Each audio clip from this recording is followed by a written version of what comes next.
and shine. Coffee's brewing, feeling fine. News is out and on the air. Shizzy Whiz nuts wild, but we don't care. Morning Whiz and Coffee. Talk the news, he's a tease. Laugh it off, we're on the go. Shizzy Whiz nuts, start the show. Let's go.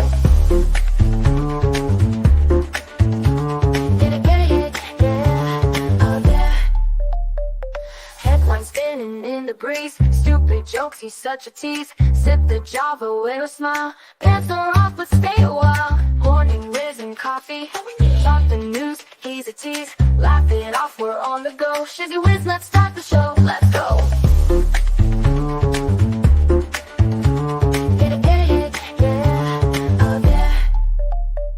Headlines spinning in the breeze, stupid jokes, he's such a tease. Sip the Java, wear a smile, pants are off but stay a while. Morning Whiz and Coffee, talk the news, he's a tease. Laugh it off, we're on the go. Shizzy Whiz, let's start the show, let's go.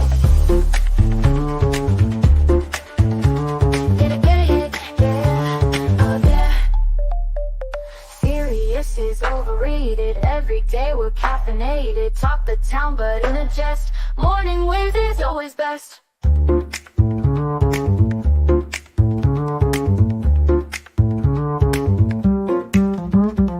Clock is ticking, time to run. Morning show's a load of fun. Grab your mug, don't spill a drop. Laugh your ass off till you pop.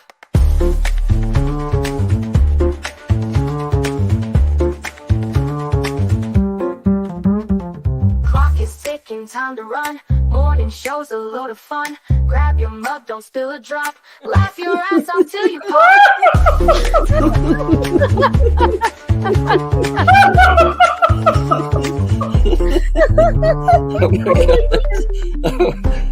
Oh my god, Shizzy breaks Larry. Shizzy broke Larry.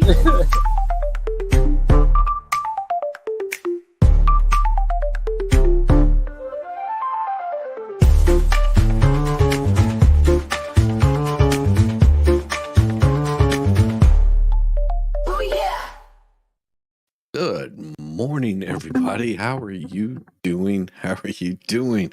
Yes, I'm still alive. The world has not ended. It is another welcome. It's Friday. It is Friday.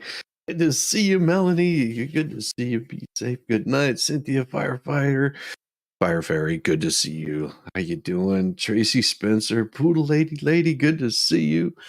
Oh my gosh, yeah, you guys are awesome. Oh, not that many in chat. 3:30 here. Wow, 3:30 in the morning. You guys were, well, it was 6. I was saying 6:30 here. 6:20 in the morning. Tracy, good to see you. Yeah, Star Z, T's, T, all wonderful to see you. Ingrid Medlock, good to see you. How are you doing? Kathy from, wonderful morning to you also. Glad to be here. And Shadow Grey Wolf 45. Morning, everyone. Morning. Kimberly Ree, good to see you. Ria, nice, wonderful. And Teresa Munson, good morning. Hope everyone is safe. Unsure everyone's location. Stay safe. On elderly and neighbors. Yeah, check on elderly and neighbors. Yes, most definitely. So we were watching last night with I watched a little bit of it as it had been making landfall, blowing up through Valdosta. Whenever I went on with the most wonderful MG last night, and yeah, it was pretty nasty coming through. I don't think it's stopped raining here, which is never good. Yes, I'm glad I have power too, Starzy.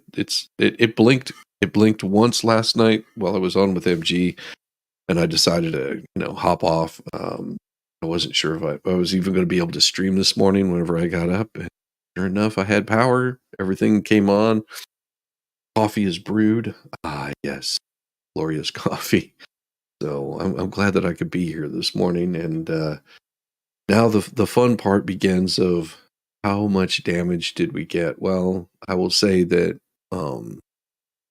my wife, she talks to a lot of tax commissioners throughout the state of Georgia, and there were some of them that are saying, trees have fallen through houses. One of them said that oak tree fell through their car, and their living room.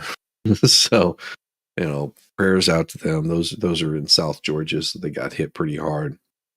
No fun for them. I'm hoping that everybody that was in the path of that storm is safe, and the best that you can hope for is to not have a horrible a horrible time with it. And of course it's probably be talked about for quite some time, as it's sort of blown through and created all kinds of havoc. So might as well bring this up. Helene makes landfall in northwestern Florida's Category 4 hurricane. Crawfordville, Florida. Hurricane Helene made landfall Thursday night in northwestern Florida as a Category 4 storm, as forecasters warned that the enormous, large, could create a nightmare storm surge and bring dangerous winds and rain across much of the southeastern United States. And of course, it roared ashore around 11:10 p.m. or near the mouth of Akula in the Big Bend area of Florida's Gulf Coast. It had maximum sustained winds estimated at 140 miles an hour. Location was only about 20 miles northwest, where Hurricane Idalia came ashore last year, which my wife and I, we went for a dive trip last year. We already had it booked up, and went and swam with the manatees down there, that area. And yes, it was very clear that they got a lot of flooding.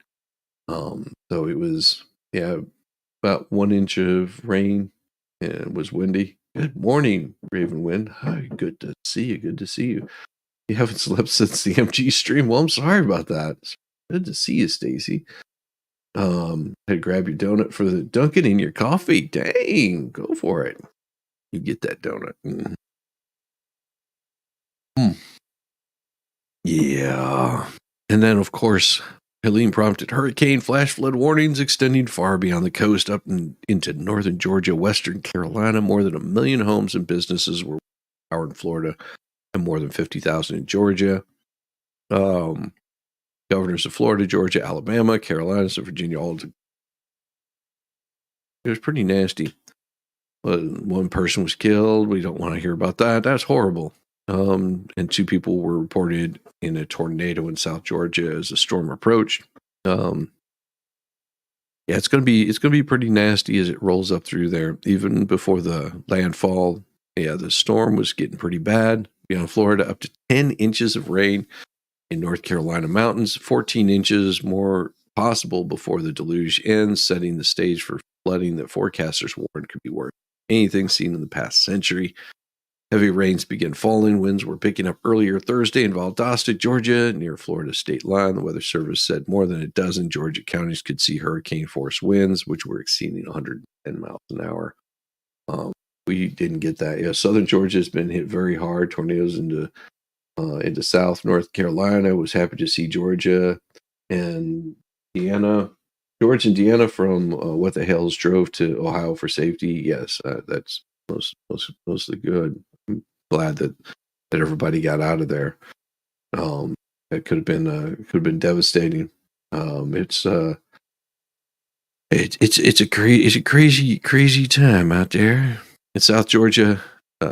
Tornado struck a mobile home on Thursday. Well, that's not uncommon. Wheeler County. You have to understand Georgia. So you'll hear a bunch of counties were hit in Georgia. That's because Georgia I think they have the second most amount of counties in the United States as far as states go. Has the second largest amount of counties, like 100 and some odd counties. It's crazy.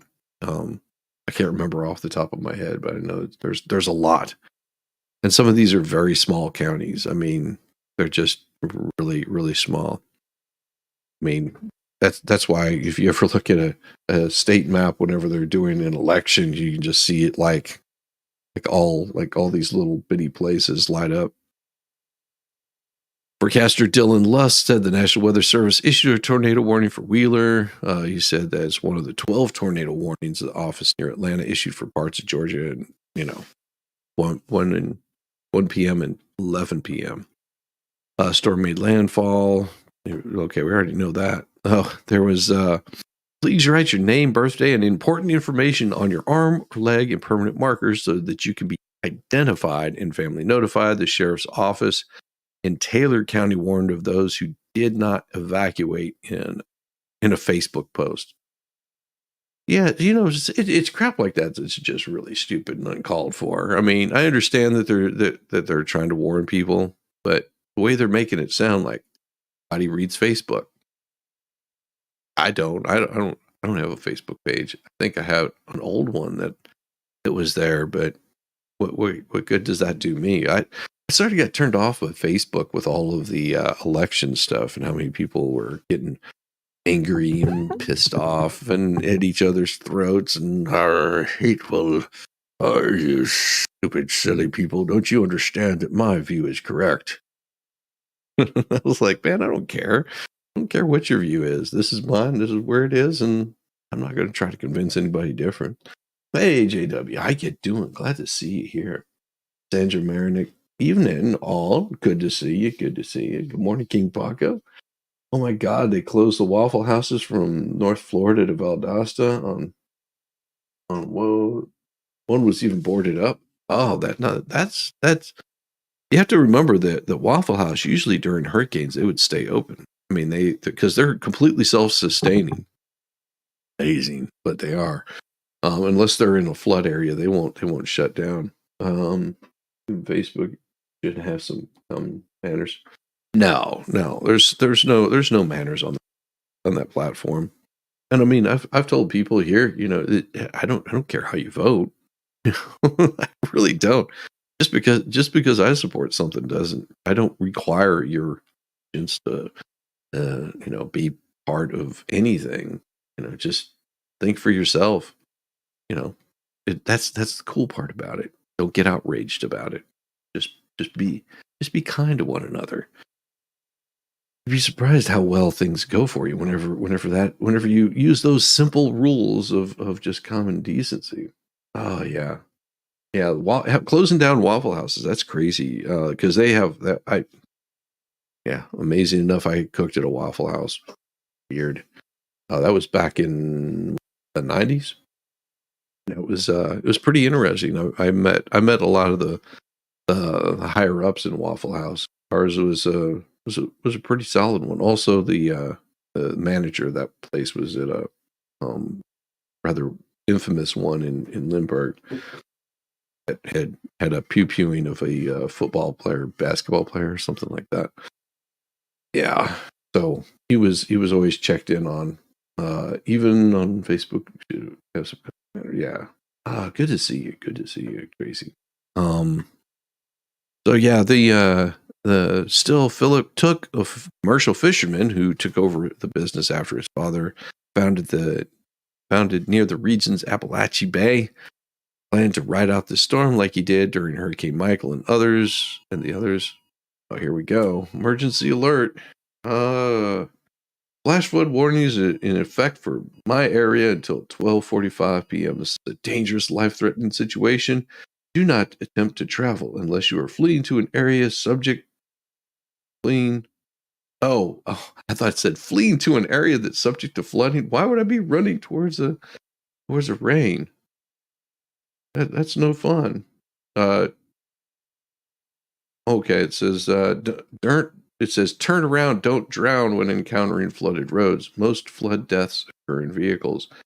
Aware of your surroundings and do not drive on flooded roads. Well, you wouldn't be, you'd be swimming. I mean, come on, everybody knows that.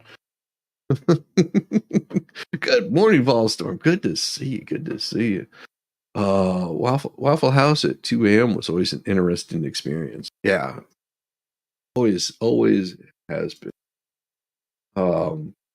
Morning. Yeah, I mean, it is interesting. One of my friends and I, three of us, yeah, we'd go to Waffle House at 9-10 o'clock at night after we were done doing whatever raunchy music we were playing at the time. And we had this particular girl that we hung out with all the time, and she was hilarious, just an absolute goofball. And so we would sit in there and just drink coffee, you know, I don't know, a couple hours and just watch people. It was always fun. And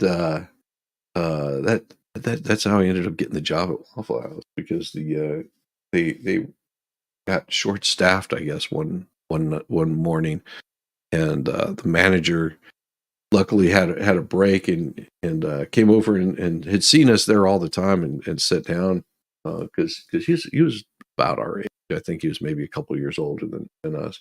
Sat down and started talking with us, and asked us if we had jobs. And we were all like, "Yeah, we all have jobs." And he was just like, "Well, if you ever need a job, I'm hiring." Because I'm short staffed. And uh, like within 6 months, I was working there. I'd been working at a pet store that didn't pay worth dick, and it was a horrible place to be. So yeah, we've got flooding in Georgia. Luckily, I haven't experienced any flooding in my house, which is wonderful. Uh, yeah, you missed the 24/7 Walmart shopping. They still have 24/7 here. Now they have Amazon. You can do anytime you want to. That's sort of I think that eliminated a lot of the big box stores. Um, and that's why you'll see like Walmart has done a lot of shopping online where you can purchase stuff online. Same way with Best Buy. Um, it's crazy. The brick and mortar places have sort of gone away. Um, People realized during all the lockdowns that they could get just about everything they wanted in no time at all. I still prefer the brick and mortar, so that way what you're actually buying. It might cost you a little bit more, because they do have a little bit more overhead. But imagine you're wanting to buy a new TV. I mean, sure, you might be able to find it online cheaper, but you're still going to that brick and mortar store so you can go in and check it out and be like, oh yeah, this TV sucks. I think my wife and I last time we had to buy a TV, we ended up just basically buying the same one we had before, just an upgraded model. We had our TV like went to crap. Just like these lines started appearing in it, and it was still under warranty, and came out and said, "But yeah, here you go. We'll write you a check and replace it." It's like, what do you mean write a check and replace it? He goes, "Yeah, we can't repair this." I was like, "Well, why did you come all the way out here? You could have just told me that." So I could have taken a picture, sent it to you, and you could have told me that you couldn't replace it. Same as going in person and seeing the freaks, because come out at night. The freaks. So, yours closes 11 p.m. and opens at 6 a.m. Yeah, we have one. It's that it's open 24/7. Some of them are closed. But yeah, we have a few, especially if they have the grocery store element to them. They're usually open 24/7. I know that Publix will close, but some of the Krogers stay open 7. I know the one over near Emory campus, it may have changed policy, but it was always open 24/7. I think because it was so close to Emory, they would just get a lot of students coming in there at the wee hours of the morning, which is always interesting. Always interesting. We used to go to, whenever I lived out in California, we would go to Rock and Roll Ralph's, what we called it out there. And then we would just, go in there at the wee hours of morning and grab beer. And whenever I say grab beer, I mean like they had beer and they had light beer. And that's what it would say on there. Just literally. It was like this generic beer. We just say beer. It's really cheap too. Like you could get a 12-pack and a headache for practically nothing. Crazy, crazy, crazy. If I lose that, I don't have anything Took said. Category 5 storm, but all but destroyed one town, fractured thousands of homes and businesses, and cost them $25 billion damage when it struck the Florida Panhandle in 2018. Many, though, were heeding the mandatory evacuation orders that stretched from the Panhandle along the golf course, low-lying areas around Tallahassee, Gainesville, Cedar Key, Lake City, Tampa, and Sarasota. My wife and I believe we're in Cedar Key is where we stayed. Yeah, or went to go look at the manatees. I think it was in that area, around that area. Among them was Sharonda Davis, one of the several gathered at Tallahassee shelter, worried their mobile homes wouldn't withstand the winds. She said the hurricane sizes are scarier than anything because it's the aftermath that we have to face. Yeah, you can't do anything at some point. Federal authorities were staging search and rescue teams as the weather surface forecast storms up to 20 feet and warned they could particularly be catastrophic, unsurvivable. Speaking of catastrophic and unsurvivable.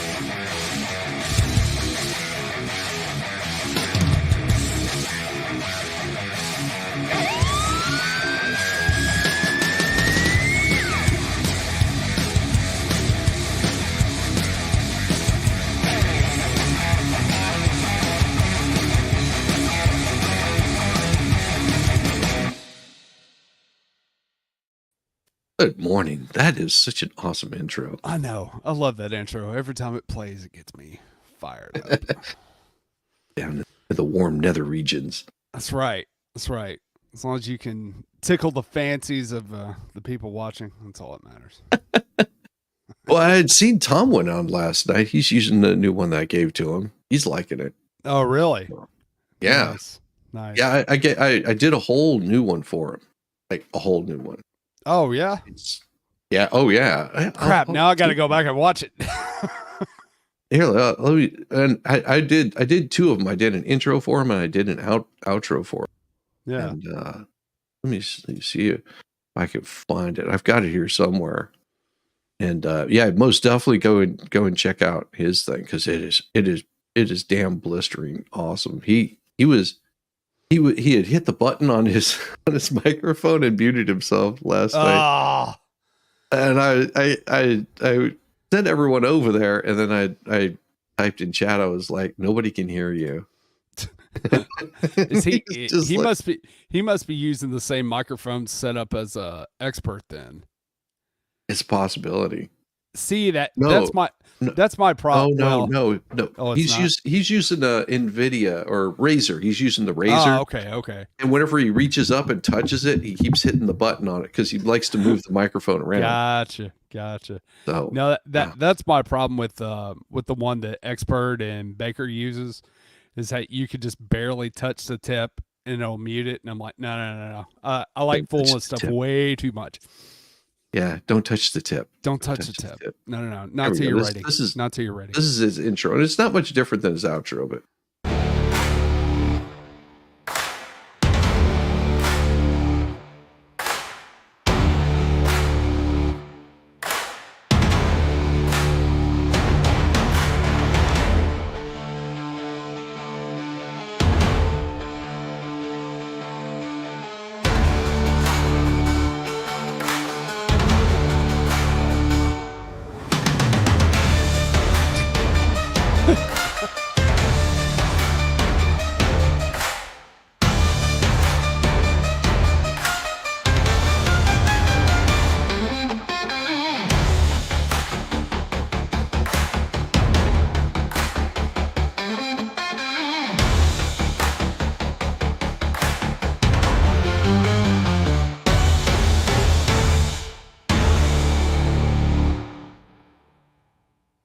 there it is. Just I like that. I like that, yeah. Especially the no juggling chainsaws part. Exactly. Because he said stuff like that. Well, I'm not going to be out here, juggling chainsaws or throwing rockets or, setting things on fire. He's just like, that's not what I do. I just I teach people how to play better. I want to improve their stuff. And yeah, I was surprised how fast he can teach things that I wouldn't have never thought about. Yeah. He was really, really good. Yeah. Because he pulled up somebody that had said, yeah, check this out. This is me and my friend. We're playing. And he was like, oh, that guy's swing is horrible. And, this is where he's if you would, like, he goes, he's doing really good at his putts, but his long game really sucks. Right. And then he talks to the other guy, and he said, now your long game is good, but you could do much better, and here's where it is that you could do much better. And then pointed out, how you have to, like, where he's holding it with his club, like, because he's saying his club was too long for his putter, and it's causing him to, like, swing out really far, and he doesn't have as good of a short game. Like, you can improve it just by shortening your club and Right. getting that ball closer into your body. See, Man, my problem is, like, with my long game, I'll get up there on the tee box and I will nail the hell out of it, and it'll go about 253 300 yards to the right. Every once in a while, I'll be able to hit it straight on. It's a hell of a shot, but yeah, I'll get up there and whack the hell out of it, and I'm like, flies off to the right. Well, now I know it's the angle or how I'm standing or whatever. I don't have the time to get up there and correct it. He said something that was really interesting, because I never really thought about this. I'd never played golf. Right. He said, he'll ask, one of the things he asks people, he says, all right, so where are you hitting the ball? And they'll go, out there.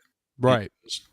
He goes, okay, then you go ahead and aim out there. But what you need to do is you need to pick a very particular spot. You need to pinpoint, no different than you are whenever you're out there on a firing range.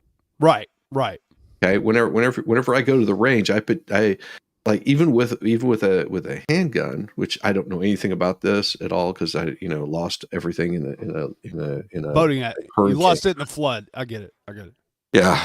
So, like, I always pick, like, I'm shooting for the eye at 50 feet, meters, whatever. Right. I'm shooting at an eye. I'm looking at a pinpoint.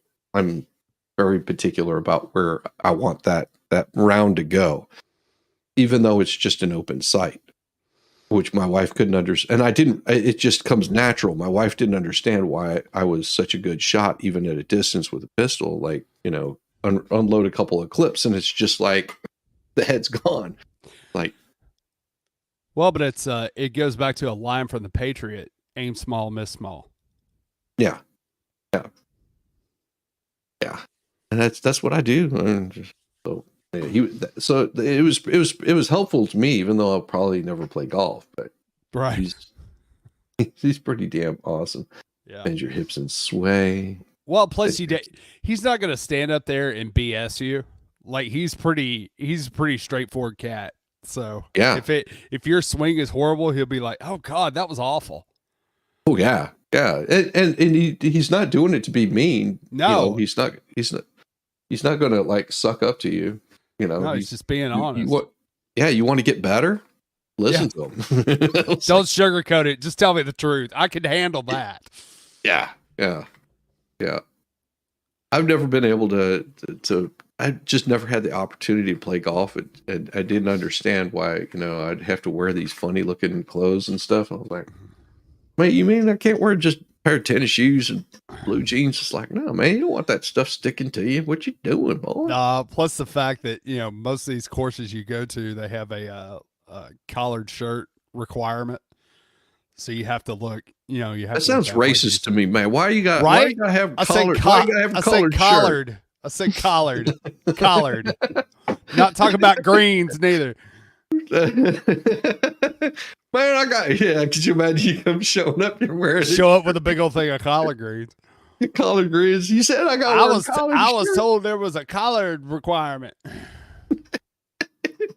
Sir, that's not what we mean at all. They would just be like, what the hell are you doing? What is wrong with you? Well, there's a lot wrong with me, but always.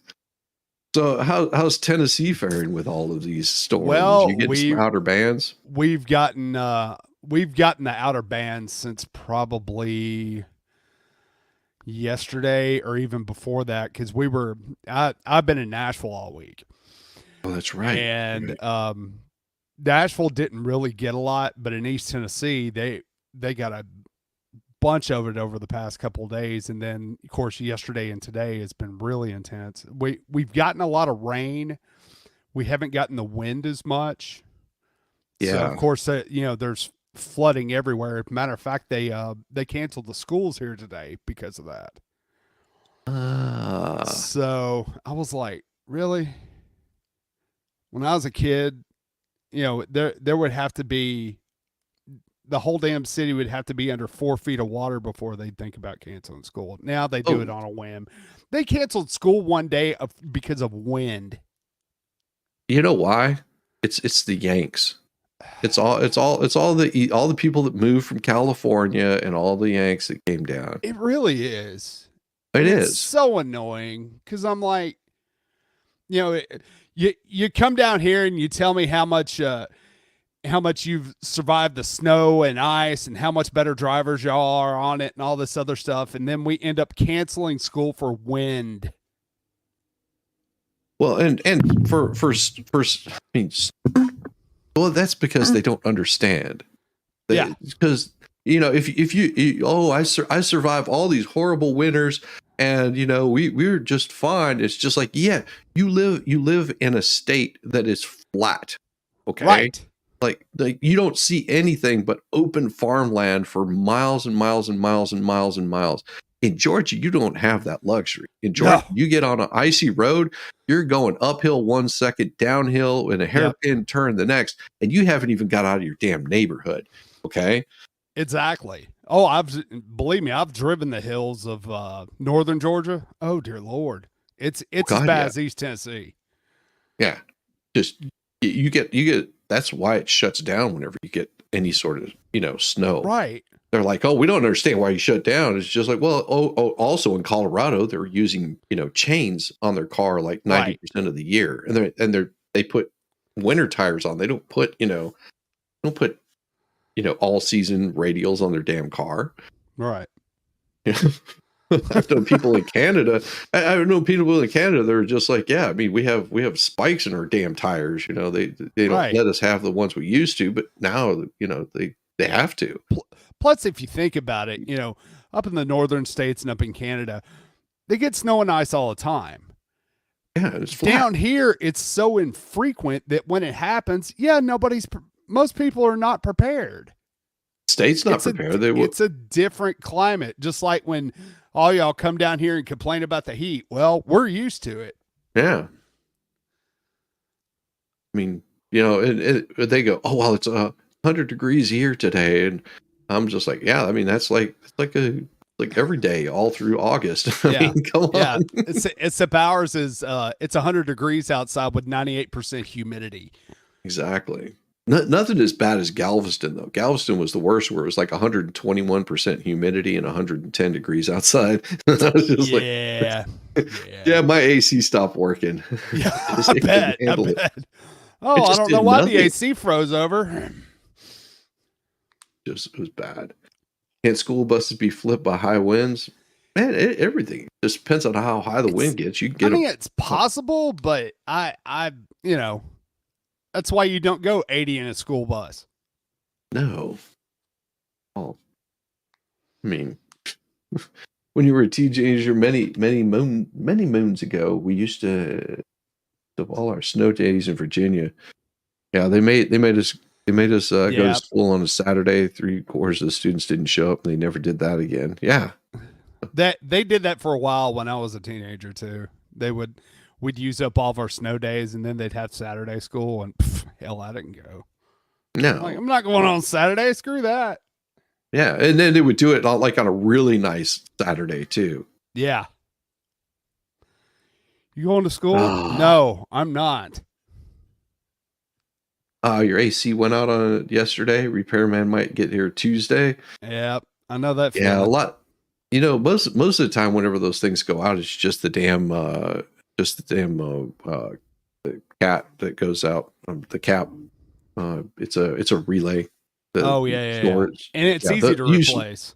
Yeah, it's super easy to replace. It's like they come in, they'll test it, and if that thing is, and especially if it's like 10 years old or the original one, that's usually the first thing that goes on it.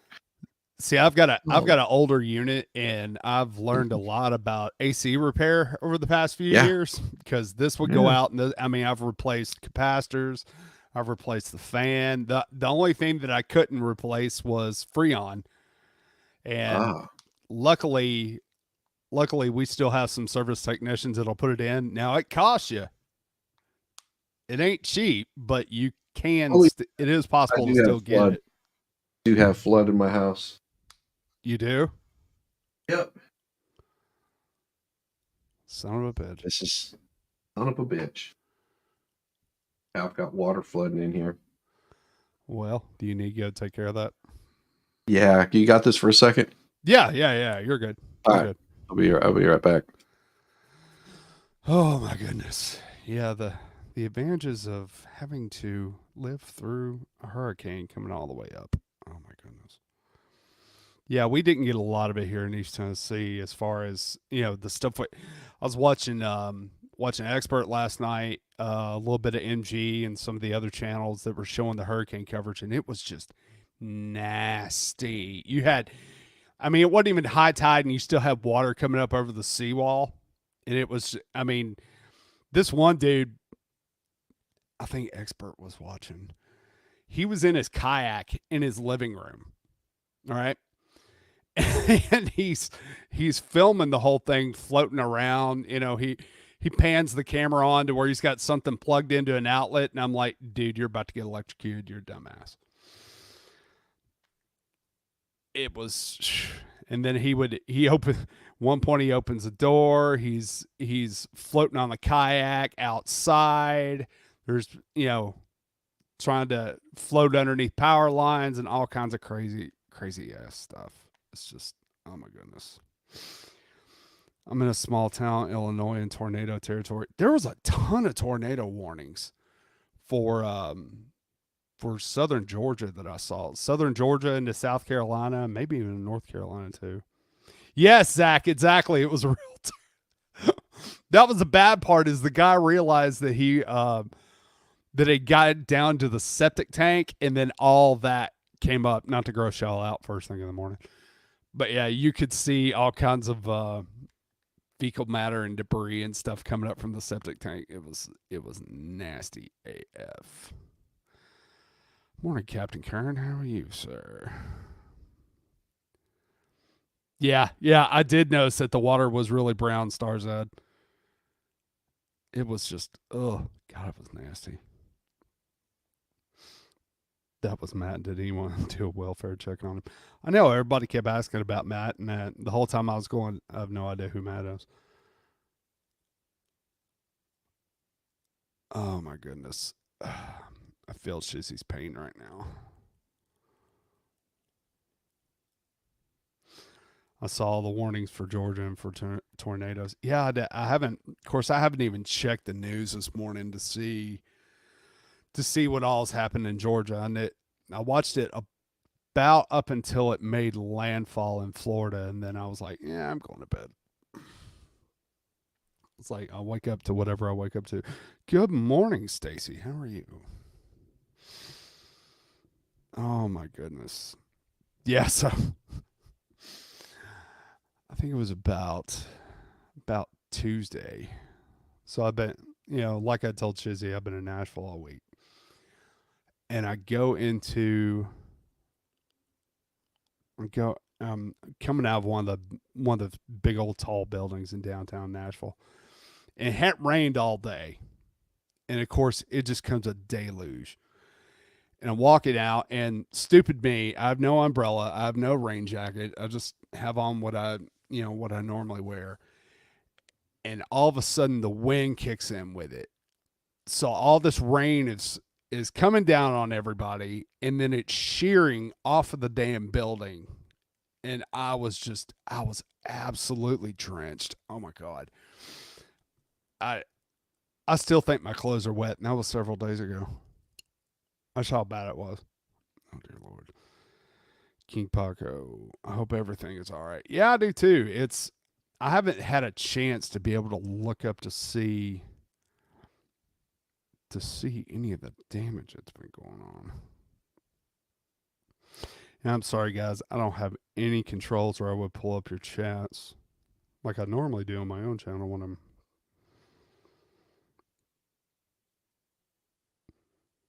I just wonder what. I just wonder how bad any of the damage is. If any of you guys are looking at the news, pull it up and pull up some of the information in chat. See if we can get an idea of about how bad it is, how many people were affected. I think they said in Tampa there was like 6,000 people without power. And of course, like I said, that was the early part of the night. So I mean, hell, it may be worse. They were shutting down all the bridges. You could see video of the wind and the rain just coming over the top of it. I mean, I know they're used to hurricanes down there, but when Category 4, maybe not so much. Thank God for coffee. Was watching the live stream from Ryan Hall last night. The storm is no joke for y'all back east. Yeah, it's pretty intense. Brenda, morning everyone. Just came in. She saw the water shizzy. Hope it's not too bad. Prayers for you and yours. Yeah, he's been battling the water anyway, so I can only imagine what he's having to go through. There's no worse feeling than that, than looking down and seeing, oh, there's water in my house, and there's not a damn thing I can do about it. So, heard any good stories lately? I'm back. Hey, there he is. Yeah, sorry. Yeah, it's no, you're good. You're good. It's not bad. I mean, I know it caused it. There's nothing I could do about it, right? Yeah. Yeah. It's going to be one of those where I'm gonna have to get some waterproofing on the outside because we were having some work done. Yeah, I remember. Right before storm. Yeah, well, I think where they're putting their drainage. I think that's they need to come in and just do better waterproofing on it. Yeah. Yeah, at least it's a fast moving storm. Sorry. I hope I didn't derail that totally. No, not at all. Not at all.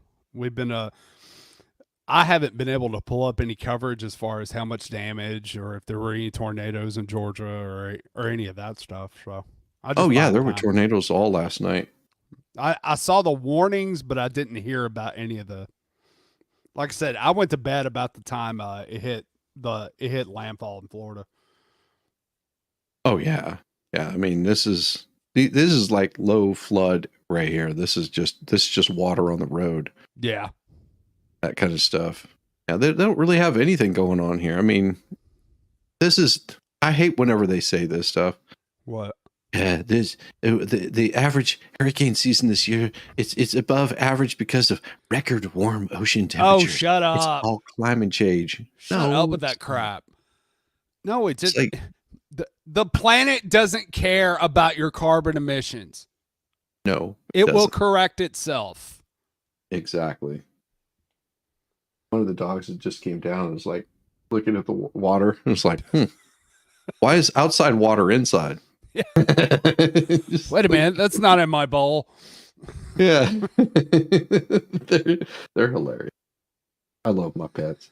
I don't like that ad. No alcohol challenge? Why would I do that? Oh, they show that all the time. Why would I do that to myself?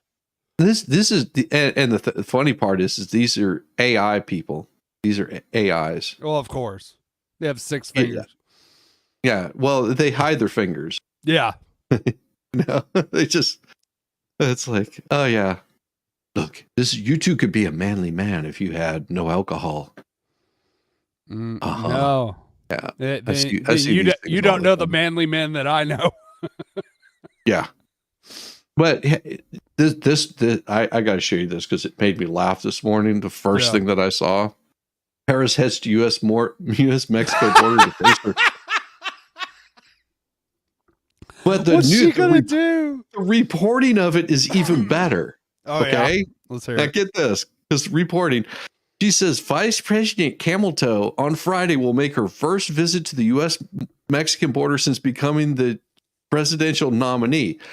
No, this will be her first trip to the border ever. She didn't even go to the border when she went to the border. No, when she went to El Paso, she did not even go to the border. Right. She didn't go to she's never been there. No.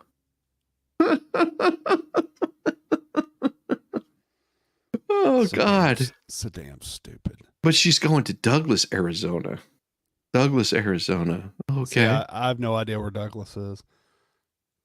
Yeah, Biden administration's record on illegal immigration and the fault of the vice president for spending little time visiting the border during her time in the White House. It's the top issues in Arizona, the only battleground state that borders Mexico. That is not the only state that only battleground. It's only battleground state. Yeah. Yeah, because they pretty much have California, and then they have Houston, Galveston area. They have Houston. Sorry, that's bad. It's so funny, and you know what? I want her to keep doing interviews. Oh, she sucks at them. That's why I want her to keep doing interviews. Oh, so the American public could go, "This is the dumbest woman I have ever heard in my life." Oh God! It just here. This. Oh, this is. I'll play this here shortly. How the hell do I? I'm bigging it. There we go. This is pretty hilarious. Whenever I saw this, of course, this gives you an idea of what time it was last night, because it's Hurricane Category 3. Ah, yes. 160 miles. It's just like a Friday news dump, so nobody will notice. Right. She does it during the hurricane. In Switzerland in June, along with 90 other nations at the Ukraine Peace Conference, I told you that the United States shares your vision for the end of this war, an end based on the will of the people of Ukraine. She doesn't ever teleprompter. Well, and no, she's reading it off of a page, but you can tell the difference between when she's reading something. Another one just came in. Yeah, I hear it. Here, bastards. You can tell whenever she's reading something, and I've showed this multiple times. She still wears those damn earrings. Yeah, like they're there, and whenever she's speaking, like supposed to be off the cuff, listen to her cadence whenever she's reading it. It's completely different. Yes, absolutely. Like somebody's feeding her or something. The more you notice it, you're like, holy crap, she is. Those earrings were a gift from my great grandmother who was Native American. Yeah, and then the place that makes them shows you exactly what they look like. I know. Uh-huh. And the UN Charter, and that we must work with the international community to secure a just and lasting peace. And I told world leaders there, nothing about the end of this war can be decided without Ukraine. Yeah. However, in Canada, Well, bet. I share with you, Mr. President, there are some in my country who would instead force Ukraine to give up large parts of its sovereign territory. I don't care. Who would demand? That's not our problem. I don't care. That this is not our problem. Why are we? You have to understand, Zelensky was, we call him the little Z man or whatever the hell his name is. Yeah. He showed up here begging for money, like just months ago. And we sent him what, $60 billion, $75 billion? And they're proposing another, what, like $6 billion or something? Yeah. Yeah. Stop giving them money. And the thing is if you think that money is going to help out fund this war, you'd be sadly mistaken. For crying out loud, we spent it's oligarchs running the damn country. He's got them under martial law. Dude, we spent less money in these little crap hole countries fighting communism during the Cold War. Yes. Like the whole of the Cold War. Yeah. We're not talking just in 1 year. And I'm factoring in inflation too. We still spent Yes. less money during the Cold War than we have at any point during this. This is just ridiculous. They make fun of me for your buying vehicles with 4-wheel drive, and I make fun of back whenever we go to snow and make it to work, and they couldn't get out of their driveway. Yeah, but that's why they do it. That's why they do it, because they don't want to go to work. Yeah. There's a reason why you don't buy that 4-wheel vehicle. See, me, whenever it snows, I view it as a challenge.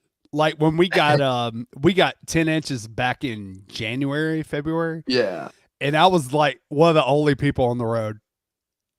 I wanted to do it because I knew nobody be on the road, and it was just fun. Plus, it's pretty. Well, my favorite was I had a little RX-7. Yeah, I was driving to it was back whenever I love used to those work cars. at a backline company, and we got, I think it was like 4 or 5 inches of snow. This would have been before 9/11. Yeah. I'm pretty sure it was before 9/11. Maybe it was the same year, like that, because we had that winter that it just like got all this snow, and it wasn't so much that it wasn't going to be gone, and the highways were clear. Yeah. But I remember driving down the road, and people were just hauling ass past me, like, and I'm just cruising along, taking it really easy because I knew that our rear wheel drive. You're gonna lose it. Yeah. And I get up the road, and there's only like 3 sets of tire tracks in front of me. All 3 cars that went hauling ass past me. Every single one of them ended on one side of the road. Another one hit a telephone pole. Yep. And the other one was sideways in the road facing the opposite direction, because you could see where he just spun.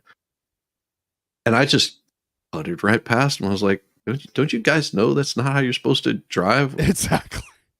I know that was the case, like I said earlier in the year, when, I'm just driving along real casual. I mean, of course it's 4-wheel drive, but and people just flying past, and I'm like, you're idiots.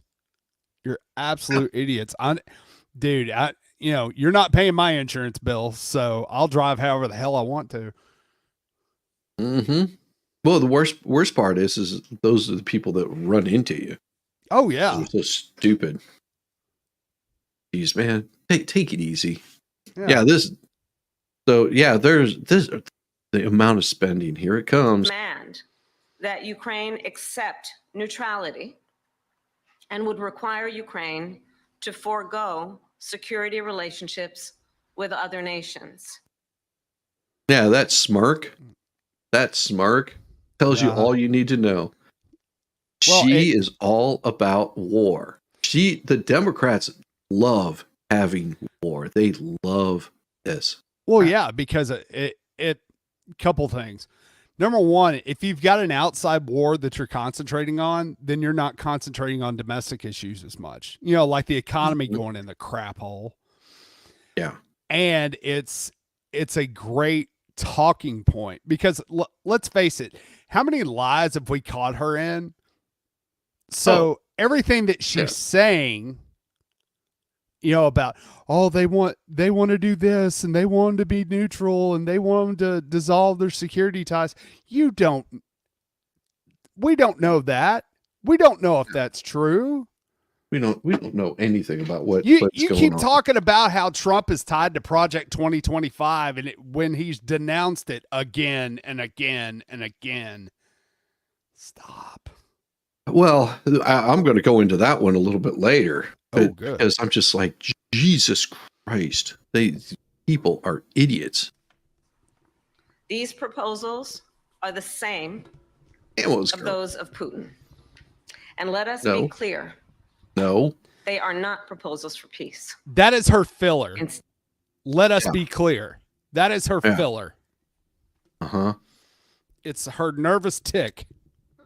Yep.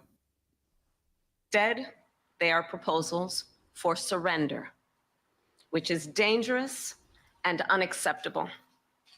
So President Zelensky, I look forward to our discussion today, and I will continue to work with you to ensure Ukraine prevails in this conflict and remains a free, democratic, and independent nation. I look forward to us not sending them money. Yeah. Yeah. Yeah. So she's if you and also think about this. If it tells you how short she is, she's wearing heels so she can stand taller than Zelensky. And he's short as fuck. He's short. Yeah. He's short and he's almost eye level with her. She's wearing heels right now. That's why she stands a little bit taller than him. It's a power That trip. and she's got a really oblong head. Yeah. Yeah. Well, it's a power trip thing. It's like how people will put their desk on a raised platform in their office so they can look down upon whoever's sitting in front of them. Did they really? Nick Saban did it. Oh, okay. See, I don't know because I never really pay any attention to that kind of stuff, and I never feel looked down on, I guess.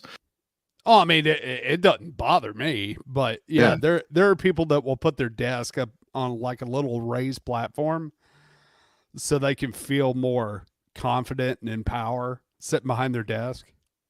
Yeah, we know. See, Captain Kern, we know this, but the problem is you get people like what was his name, Santiago, yesterday that came in here. You're just lying. Like, no, I'm not. No. Like, God, I'm like, I got no issues with calling people out on this kind of crap, and just like, you want to get upset, I'll start showing the receipts. And I'm just like, oh yeah, here's, and I did, and I noticed that he ran off like as quickly as he could. Yeah, of course. Like, yeah, it's like trying to show these people like how much bullshit that you have to listen to, because I've got this thing that says Biden hosts Zelensky for talks at the White House after announcing new military aid package. Yeah, you want to know why the border bill died? Because they were sending more money to Ukraine. Yes, that's what killed it. Because part of the border bill was sending $160 billion to Ukraine for ammo and rounds that now they're signing here in our munition plants. I thought that was so funny. I'm like, weren't y'all supposed to be the party that was anti-war? No, they never have been. And you're getting up there and signing, munition rounds. Mm-hmm. Yeah. Yeah. Yeah, this thing that I read here, it was it was the first one I read this morning. It was this right here. Harris makes scandal-plagued Republican the star of her campaign to win North Carolina. So as I'm reading down through this Governor Robinson, which I don't know anything about this guy, it doesn't matter to me because he's not part of my state. Right. Give two shits about him. I'm like, I don't care. Said no Democrats carried the southern state, blah blah blah. Trump. Democrats are betting the weight of Robinson's extraordinary baggage give Harris the edge. Oh yeah, she likes to edge. She needs to make history. Both sides conceding that Harris's victory in North Carolina would make Trump's path to the presidency dramatically more difficult. No, we won North Carolina twice. We got to win it one more time. Blah blah blah. Trump has stopped mentioning Robinson. Yet Trump has made no mention of Robinson at the event as he introduced several VIPs, his second in state snub of his handpicked candidate for governor in the span of 5 days. Asked Thursday if he would pull his endorsement for Robinson. Robinson wouldn't answer yes or no. Why? Because he said, I don't know the situation, said Trump, who often denies knowledge of associates or familiar topics after they become especially controversial, such as the authors of Project 2025 Conservative Blueprint. And there's where now you know where the AP stands on this. They are going to keep saying this shit over and over. And people read this, they hear this, the news repeats it over and over. They did this shit during 2016. They did it all through 2019. all the way up into 2020. Well, let's look at this, just, common sense kind of thing. If you're supporting a guy and then all of a sudden you find out a bunch of bad crap about him, wouldn't you pull your endorsement? Brian Kipp pulled his for this guy. Yeah. I mean, that's not unusual. No. That's not like, oh, well, you just, it's like all the Democrats that back P. Diddy. Oh, Hell, yeah. they're scurrying for the hills too. And they were, they had all kinds of photo ops with him. Oh, yeah. I mean, I've seen some of those photo ops. I mean, let me pull you up one really famous one that they had there. It was, oh God, let's see if I still have it. Because I was just like, what is all this crap going on with P. Diddy? And then whenever you see it, you're like, oh, that's creepy. That's not good. Oh yeah. I think who in the hell it was that was with P. Diddy. Oh yeah, that was Obama. Yes. Obama that was with P. Diddy. Talking about, it's hot in here. We're getting all sweaty. Obama, Oprah. I mean, all these. Oh yeah. All these left-leaning folks. Jeez. Oh yeah, he's been a big supporter of them. And then as soon as they find out that, he's getting hitting the booty. Oh yeah, here it is. Yeah, here it is. I would say though the people that were probably the saddest hearing about this was Costco. Yeah. Yeah. Yeah, all that baby oil. Yeah, I appreciate y'all. Thank you. And I just want to say how much I appreciate Puff Daddy for doing the kinds of work that he's doing, because he doesn't have to do this. But this is part of what is important about giving back. Yes, we applaud you, and I want to apologize for not sweating, but I do this so much. I'm so cool. I just want y'all to see everybody I'm interviewing is sweating. I'm not even touching my brow. I'm so cool, and I want to apologize. I ain't trying to make you look bad or nothing like that, but I'm just so cool. We T-shirt. I tell you, if he was wearing one of those fancy designer clothes he's designing, he'd be sweating just like me. He was interviewing for MTV. Yeah. Yeah. Yeah. I'm not even sweating. I'm sweating. I'm so cool. Yeah. Uh-huh.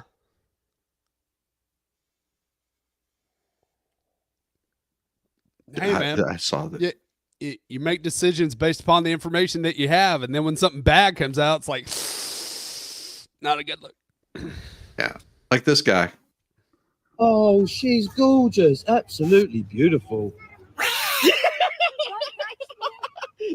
Oh, he is handsome. Absolutely gorgeous. Oh. You want to be cute? Oh, gorgeous. Uh-huh. So cute. Absolutely gorgeous. What about you? You want to be cute? So cute. She liked it. So cute. Absolutely gorgeous. Oi, you're lucky I don't punch you in the face. Oh, he is absolutely handsome. Absolutely gorgeous. Hello, mate. Hello, mate. How's your bum? Oh, she's gorgeous. Absolutely beautiful. Oh, excuse me. It's been a long time. Been like that? Oh, he is so cute. Absolutely gorgeous. Oh, so cute. So cute. Have I pulled? Oh, he is so cute. So cute. Mate, don't touch my face. I put more funny than you. Oh, so cute. So cute. You're not so bad yourself, mate.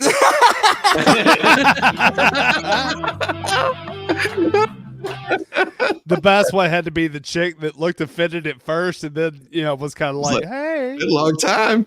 yeah." You think he rolls both ways? He rolls any way he wants to. Yeah, I'd say he does. Yeah. Yeah.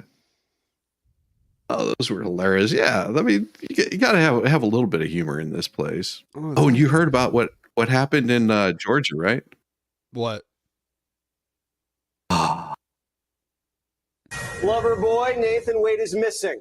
The House Judiciary Committee, which is investigating Georgia DA Fani Willis, needs Wade to testify at a hearing tomorrow on their love affair. But no one can find the guy. They're trying to serve him, but he's flown the coop. And now the U.S. Marshals are in a manhunt to track him down. Oops. Have they checked the condo? Lover boy Nathan. They did find him and get him served. They did. Okay. Yeah, they did find him, got him served. He was probably at the condo or P. Diddy's place or something. I forget they ought to check the bank, the safe deposit box where he's pulling out more cash. Some people have a good sense of humor. Exactly, Starzy. Yeah. And that's the thing. People think, oh, you're going to get offended by it. You also have to understand he's probably that is his neighborhood, and a lot of those people already know who he is. Right. Just don't do that walking up to a random stranger. You better get your ass kicked. Yeah, you get your ass beat. I know Volstorm wouldn't put up with that. He'd be like, I'm going to break those fingers off. That's how people get shot. In Minecraft. In Minecraft. On the PlayStation. On the PlayStation. We ain't playing, but PlayStation. Oh, and you heard about the ActBlue stuff with Camel Toe? Oh, is there more? In just 10 minutes on FEC.gov, they discovered startling donation patterns from supposedly unemployed individuals. Now, let's take a look at some of these numbers. 4 unemployed individuals donating a staggering $197,993.68 across, you ready for this? 23,416 separate donations. That's an average of 10 donations per day, every day, since January 1st, 2023. Does this sound like genuine grassroots support to you? So let's break it down. These suspicious donations. First, we have Carolyn from New Jersey living in an apartment and listed as unemployed. She somehow managed to donate over $53,000 through 5,998 separate donations since January 1st of 23. Hey, lots of people The have bulk savings. of the donations, 36,000 went directly to ActBlue across over 4,600 transactions. But it doesn't stop there. She also made donations to various Democrat campaigns and PACs, including Bob Casey for Senate, Jeffries for Congress, and Nancy Pelosi for Congress. So how does an unemployed person living in an apartment have this kind of money to throw around? Drugs? Next, we have Sandra from California. Yeah. Also unemployed and living in an average house. She donated $30,000 or just over $30,000. Ready for this? Across 66,000, almost 6,800 donations. Again, the majority went to ActBlue. Just over $19,000, over 4,870 donations. She also contributed to Rosen for Nevada, HMP, and even Harris for President. That's right, folks. Direct donations to Harris campaign OnlyFans from an unemployed individual. And then there is Thomas from Wisconsin. His listed address is just a plot of land, yet this unemployed donor managed to give, you ready for this? Just shy of $70,000 through 2,600 donations. A whopping almost 35,000 went to ActBlue in 1,600 separate transactions. He also donated to the Progressive Turnout Project, Retired Americans PAC, and once again, Harris for President. And then we also have here, this is Amy. Meet Amy from Oregon, another unemployed donor who somehow scraped together $42,000 for about 8,000 donations that ActBlue received. Okay. Now they received 29,000 from her across 5,500 transactions. She donated to AmeriPAC, Moms Fed Up, Elect Democratic Women. Now, my friends, these patterns are not just suspicious, they are downright alarming. So how are unemployed individuals making thousands of small donations totaling tens of thousands of dollars? And why are they spreading these donations across multiple Democrat campaigns and PACs? But it gets worse. Tony Saruga, another investigator, he found over 400,000 new ActBlue accounts created in just 30 days. That's impressive. Now take a look at some of the emails that were sent by the Harris campaign. They're practically begging for $1, $2, $3 donations, but there's a twist that reveals just how deep the rabbit hole goes. Mm-hmm. You ready? In this email, you can see right here, they're pushing hard for a measly $3 donation. They claim it could guarantee Joe and Kamala are reelected and prevent Donald Trump from becoming president again. Yeah. Well, here's another one. This time, they are down to asking for just $1. $1. They're using scare tactics, mentioning Trump's far-right billionaire donors and a supposed $50 million donation to Trump's super PAC. It's clear fear-mongering 101. But this last email is where things get really interesting. If you notice the name at the top, FJB, they might think that's just a random set of initials, but here's the kicker. The investigators deliberately seeded these initials into ActBlue's database. That's right, America. Tony Saruga and his team inserted tens of thousands of fake donors into ActBlue lists to track their activities, and lo and behold, here's one of the fake names showing up in an official email. This proves beyond a shadow of doubt that the Harris campaign is using these ActBlue lists for their fundraising efforts. They're sending personalized emails to names that don't even exist. But why are they so desperate for these tiny donations? It's not about the money, folks. It's about creating ActBlue accounts to facilitate what appears to be a massive scam.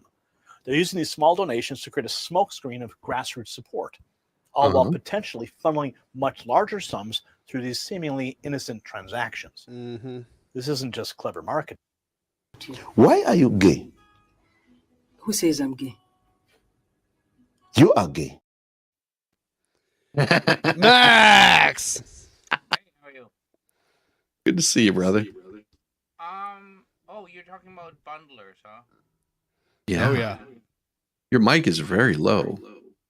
And echoey. I'll fix it. Okay. Hold on for a second.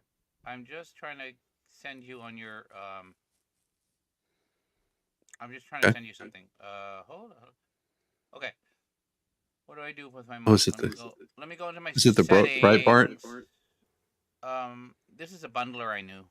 He was the largest overseas bundler for Obama in 2008, and he had Obama.com, and he had hundreds of thousands of donations that were under the FEC reporting requirements. I can't remember what they were. Yep. And yeah, I know. Is this one that has WNT at the top of it? WNT. Yeah. Yeah. And then there's that article, Breitbart. A cancer at the center of the presidency. Yeah. Now, how's my sound? Let me try to fix this. Okay, I'm gonna. Are you getting an echo? Yeah. How about now? Is it okay now? Your sound's better. Okay. Yeah, it's gone. Okay, good. Yeah, you got it. And maybe it's better now. And put the mic closer to me. There you go. Yeah. So yeah, I mean, you're looking. This is years ago. This is from I think this is from 2008, right? Yeah, 2008. Yeah, but I mean, just I just think, wow, that's technology for you, and that's innovation. Yeah, this. Some of it goes back 2012 is whenever name of donor Osama bin Laden, 9/11 Jihad Way, Abbadata, California, deceased terror chief, address redacted. Yeah. We've got contribution from this source with this information to the Obama campaign was accepted, and the disposable credit card was charged the amount of $15 when we conducted the same transaction with the Romney for president campaign. The accepted contribution was rejected immediately, then tried additional contributions to the Obama campaign, which were also processed and accepted. Of course. Total contributions, $15 in 2012, $5 on 2012, and $3 in 2012. The Obama campaign accepted the $15 donation was entirely deducted from the disposable credit card. All 3 donations were made from Idaho using Pakistani proxy servers.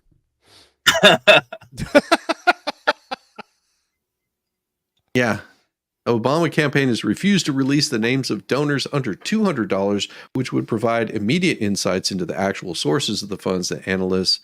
The analysis released last month by the nonprofit Campaign Finance Institute found that Obama was getting about a third of his total campaign funding from donors who had given him a cumulative total of $200 or less. Additionally, the Obama campaign announced in early October that it raised $181 million in September, which 98% was from undisclosed donors, stating that 1.8 million people made donations. So from Obama.com, yes, now my memory is kind of, the brain fog is clearing, and it was about hundreds of thousands of $199 donations, and they're operating out of Shanghai, China, which is a really friendly country. They have America's interests at heart. Yes. Yes. Best interest. CCP number 1. WorldNet Daily. WorldNet Daily is the one that pulled this up, and they filed all of this November 1st, 2012.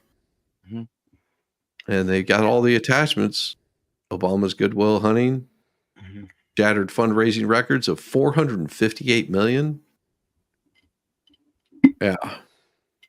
Attachment 3, Washington Post. Matthew Fisk, Republican, said the party will ask the federal FEC to look into the source of thousands of smaller dollar contributions, and that's how they're doing it. Why do you think they want to have mail-in ballots? I mean, it is. Because you can't. They say, well, you could track those. How? Tell me. How do you track? How do you track them? Because if I remember correctly, whenever they went back and looked at some of these mail-in ballots, they never really looked into them because they found that the addresses didn't exist. Well, it's funny because I got something from the post office the other day. It said, "We will make sure that your mail-in ballot gets there on time." I've never done that in my life. Exactly. Hey, can I get a bunch of them? Max wants to send them, from Japan. Yeah. Max, you'd be top donor. We're making jokes about, when they had TV cameras down by the Mexican border, and they were showing that they were not just Mexicans. Of course, you get Central Americans, you get South Americans, but you get Chinese going through, and so people are saying, "Hey, Max, why don't you go through the border? Just tell us what happens." I'm in Japan. Answer at the center of presidency: Robert Roach, a Chinese agent of influence? Huh? No, he's white. Yeah. He's from Oak Lawn, Illinois, Chicago. He's from a large Irish Catholic family. I think his older brother teaches law at the University of Denver, in Colorado, and Robert himself, he also studied in Japan. He speaks fluent Japanese,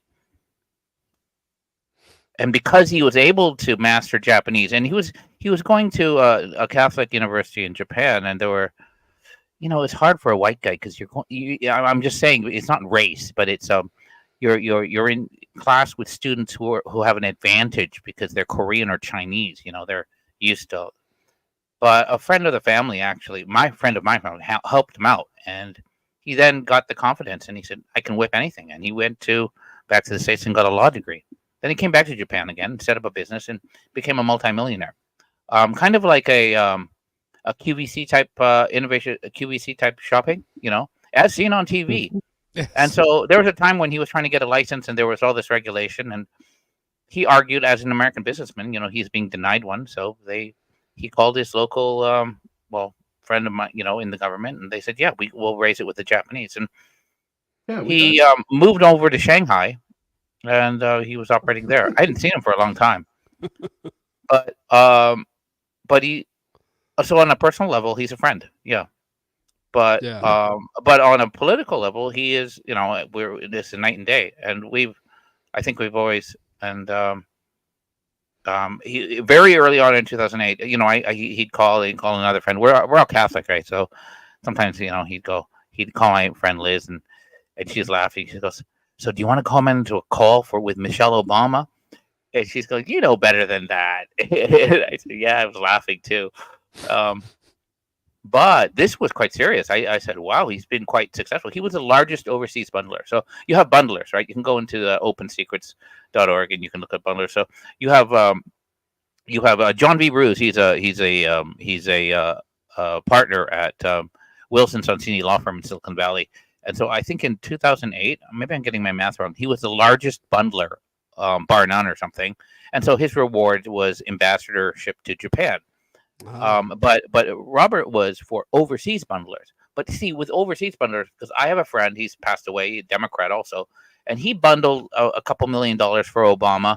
He has a chateau in France.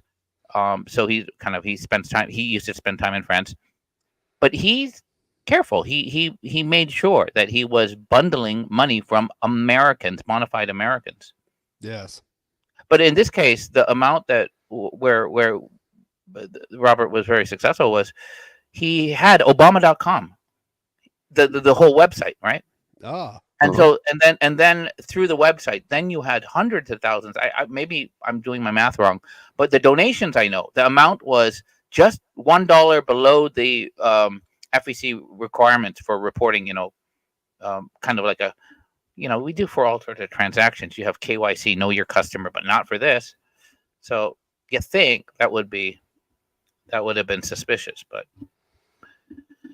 yeah. And so in this article actually came out maybe 2012, so 4 years after. I'm not sure if this is photo, but they're saying when you had these the premier of China attending the White House banquet, Robert is sitting right next to him in many cases. Meanwhile, Steve Jobs, when he was alive, he was in the cheap seats way at the end. I mean, like that's the level of access and influence that he was able to achieve, and he did not even have to be the son of the vice president to do that. So. Maybe during that time, Hunter Biden was seething like, damn it, man, I went to Yale Law and this mother went to what? What did he go to? University of Colorado Law School or University of Denver? Yeah. My daddy is a big man. So I saw this right here. Vice President Camel Toe presidential campaign has spent millions on private jet flights since President Biden announced he was no longer running for re-election. Harris locked up the nomination. Well, yeah, obviously, because nobody else primaried. Harris, who has jet set on the campaign trail, delivering various speeches on combating climate change, said on multiple occasions that the issue is an existential threat to humans. There's no question we have to be practical, but being practical also recognizes that climate change is existential threat to human beings. In 2019, she was saying this crap. But of course, she had no problem spending $3.8 million on private jet planes in less than 6 weeks. Wow! Of course. But it goes to show that if she's doing that, if she's using that explains why Boeing and union negotiators are having problems. And I really want to show that commercial. I really want to show that. I remember. Oh, the commercial I sent you, that was 13. Okay, ironically, I love that one. It was 13 years ago. Yeah. Is that right? Is that correct? I mean, 13 years ago, that's a long time, man. But it was like it was just made yesterday. And I'm laughing because they have the look. Okay, yes, I'm guilty of making fun of people's handicaps, but I just like they're trying to show like this rainbow Orientals and blacks and browns and then deaf people doing sign language, and I just thought they should have somebody doing the flight guidance systems, and maybe they're blind and maybe mentally handicapped, and everyone started bringing up what the hell was I listening to yesterday? They were talking about DEI, which everyone knows what that is by now. They listen, to anything. And they started going off of saying, well, if she's a female pilot, I wouldn't have her flying my plane. Well, that wasn't the point. You have to listen to the whole thing in context, and that's what this person was saying. Like, listen to what Trump said in context. He's saying, or whoever it was that was complaining about it, said that if you listen to what he said, it's like, I want the best pilot. I don't care whether it's a man, a woman, black, white, Hispanic, German, Russian. It doesn't matter. It could even be Max. Just as long as they're the best damn pilot, That's who I want to have flying my plane. I don't give a damn what religion they are, unless they unless their religion is Shinto, and he wants to follow in his granddaddy's tracks as a kamikaze pilot. I would actually think maybe that's not such a good idea. Especially he has one of those rising sun things on his forehead and go, hello. That might be a problem. Hey, oh my God, 2.5 months. Pearl Harbor is only like 3 months away. Well, also, if he has a little trigger thing in his hands, you don't want him flying you either. What? One of the things is, well, there was that this is like in 2004, right? And I went over to change my California driver's license over to I went down to Tucson, Arizona. I was working in New York, right? But I had a California license. But it's a pain in the ass because my residency is changing. But I realized if you have a legitimate, and it's easy to get a legitimate address in Arizona, then your license is good until you're 60, right? So I went over, and I had a friend. He checked, but it doesn't sound right because other states would say, okay, we need a proof of other kinds of more established residency, like a utility bill or something like that, whatever. Right. But Arizona, and I looked at it, and I went over, and I could even go there and do a 16-hour CC concealed carry, whatever thing. And I called my friend he was at the time unit chief FBI counter foreign intelligence office of general counsel in Washington D.C. He's retired, of course, a long time ago. Jim. So Jim said, hey, son, I don't think you can do this. And I said, no, I think you could. And I said, here's my point, Jim. I read the 9/11 commission report, right? Remember, those MFs did their training in Tucson, Arizona. I'm going to Tucson. Yeah. And and I'll say, nothing has changed. I said, my point is, nothing has changed.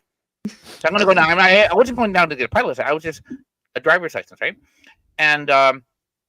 And he goes, well, I disagree. I said, well, what? I mean, he's a lawyer, right? He's trained as a lawyer. Yeah. Unfortunately for him. So he was, but FBI legal. So I said, hey, that's why I'm calling you in case something happens. Max is going to, hey, can you help me, Uncle Jim? But I didn't have to call him for help. It was the other thing. It was kind of weird because at the time I'm not. I did a whole day of shooting. 2 days. I went got Mexican food and I had one of those Cabela jackets. I love those things. I just wear them through, and the khaki kind of fake safari jacket. Yeah. Okay, so not a shooting jacket or something like that. But it's good enough. And so you realize. So I went through the whole thing I went with pistols, revolvers. I went with semi-automatics and. I didn't do long guns or anything like that, but and then mostly wad cutters and shit, because you're just target practice indoors, right? Right. But I realized I had powder all over me. So then when they go and they were actually doing a thing, at the moment at Tucson Airport, I'm going back to New York, and I'm thinking, fuck. But then nothing happened, and I go, oh, and I think. Maybe somebody said, "Hey, you know what? The black powder isn't what sets a positive. Perhaps maybe I don't know. I'm not one of those firearms experts. I'm pretty stupid and ignorant. That's why I did. That's why I did two things when I went there. I wanted to transfer the license, but I also wanted to come away and learn something. And so it was okay. But the other thing that was a learning experience. This is before the whole stuff down. I went down to Fort Huachuca, right? Okay, what is it? Fort Huachuca is God of Thunder or something, God of Lightning. Okay. It's Sierra Vista is the civilian town, right? And then there's Nogales. So nowadays, I don't know when it started, but years later, you started having border patrol or whatever you call it, and they were doing like checks and whatever. And I see some of those retard Soviet, they say sovereign citizens. I think Soviet citizen is good enough. I'm traveling in a boat and a captain of my own adventures. But you didn't have any of that. It was kind of cool. It's chill. And I had a friend who spent, I think in Japan, the J2 is down. I don't know. You have Army intelligence down there, and so, anyways, I went there to see where my friend has spent time in his early days in his 20s, and then I go back, and so. But now, I don't know. Years later, I'm saying this. That's a I guess, what is it? This is a port of welcome or transit point. But that much has changed. So tell me something. Tell me something, Max. Being in Japan, and you see this kind of stuff. Let me try to word this properly. So whenever you see that in the United States that they're trying to pass laws to disarm its citizens, yet we're sending billions of dollars to another country to arm its citizens. Does that tell you something's wrong? Yeah, it's very wrong. You know what happens? You have Americans. There's a guy I know. His name is Bill, and he's older than me. And when I was in my 20s, I kind of looked up to him. He spoke fluent Japanese. He was a blonde, blue-eyed guy from Wisconsin. He went to University of Wisconsin, spoke fluent Japanese, and he's a cool guy. And he moved from automotive from Dentsu, which is a large company, and moved into television. Like actually on Japanese television, doing the morning show, and he did all the rounds. He did the police beat and stuff like that. But he thinks I'm an idiot. I think he's doubly an idiot. But I remembered the one sign, and this happens to a lot of Americans. That I don't know, they drink this Japanese Kool-Aid. He wrote an essay. It was in the Nagoya. It's like the Cleveland of Japan, with automotive and Toyota. He cited Japanese history. It was called the Great Sword Hunt. And when they went and they went across the country and they disarmed the entire population of Japan and took their swords and everything. If you weren't you weren't the samurai and you weren't authorized to carry them, then hell, then and he was saying, and he was citing this case of you remember the foreign press secretary for Jim Brady, right? It was Brady. He got shot. So they were putting the Brady bill, and so he was.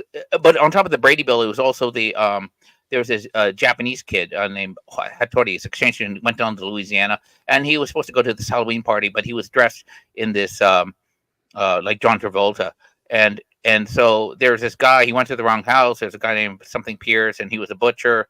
And his wife goes, "Oh, somebody's coming!" And so you have this Japanese kid, and he's running. So he has like a 357 Magnum with a huge scope on it, with a sight, and he goes, "Freeze!" And the guy thinks it's a joke because he thinks he's just learning the culture, and he probably doesn't think it's a real gun. So it probably freaked you out. Like, kid keeps on coming at you like this, right? So he shot him, and he said. So then the parents, of course, you lose a son and you lose a child in its thing, but they're kind of naive and they're going like, yeah, America should get rid of all their guns. Yeah. And so here's Bill, and he's writing, America should do something like the Great Gun Hunt. And I was going, you're American, you know better. You grew up in the States. You're not like some, half my life, but. And he always reminds me, you were born in Canada. And I said, no, but I also grew up a fair part of my life in the United States, and I did my education in the U.S. as well, and including grad school. And I thought, I know better. If you're calling me an idiot, I know better. People who Japanese who study a U.S. History and politics, they know better. How the hell do you write this? Whose little tiny Japanese cock are you trying to suck? How many are you trying to suck by thinking that you're in great? It doesn't make sense. But he really believed it, and that's what was weird. I could kind of understand if he was being, I don't know, kissing ass and saying, "Oh yeah, America bad, Japan number one." Right. But he was, and that really, and I actually, years later, because it was the Chunichi newspaper is based in Nagoya, but I've always had a mind to go back and retrieve that opinion piece,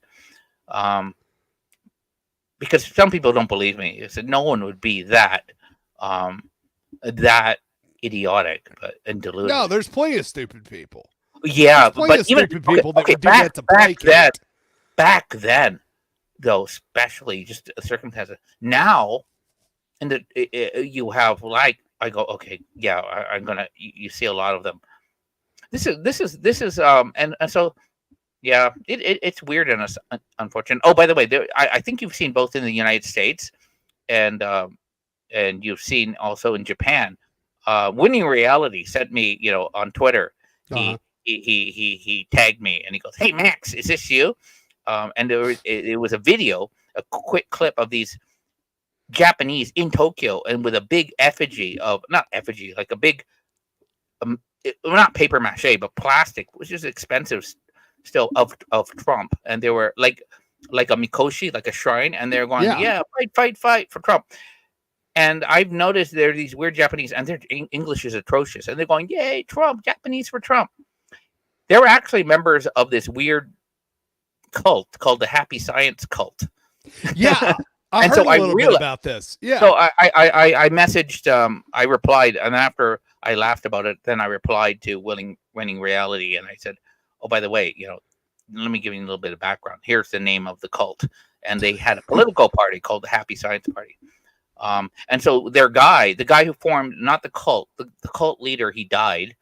But the guy who was his right-hand man, he changed his name to like Jikido, the way, like he creates a name that's of course more fabulous and wonderful. Yeah. And so, but he calls himself J. Aiba. And he's a good-looking dude, but he hired a guy named Bob something from Florida as a consultant, and several years ago. And so now he goes, I am the Asian representative of the U.S. Republican Party in Asia. No such thing. He's not American. He's Japanese. And he set up an office right outside the U.S. Embassy. He tried to get the last ambassador. But he goes to CPAC, and finally, because people don't know, or if you want an opportunity to take your photo with Trump, so there is a photo of him, with Trump. Right. And yeah, and I'm going like, yeah, this guy is a nut. So when in my reply to Winning Reality, I found a photo of instead of a suit, and he's a good looking dude, I have him in these religious garb, and I said, this is the nut. And I just think, I mean, I legit, he's trying to support, I think believes in those the whatever the shtick, because otherwise you would think, no, this is one of those gay ops, and he's just like, you have somebody so, and then the Democrats must be loving it, Oh, of course they are. Of course they are. And so and that became it. So when you see these weird Japanese, and their accent is atrocious, I almost thought, oh, is this a put on? I mean, I do the Singaporean Chinese, like, hey, hello, this is Max, hello. Yeah, when you said gay ops, the first person I thought of was Meme.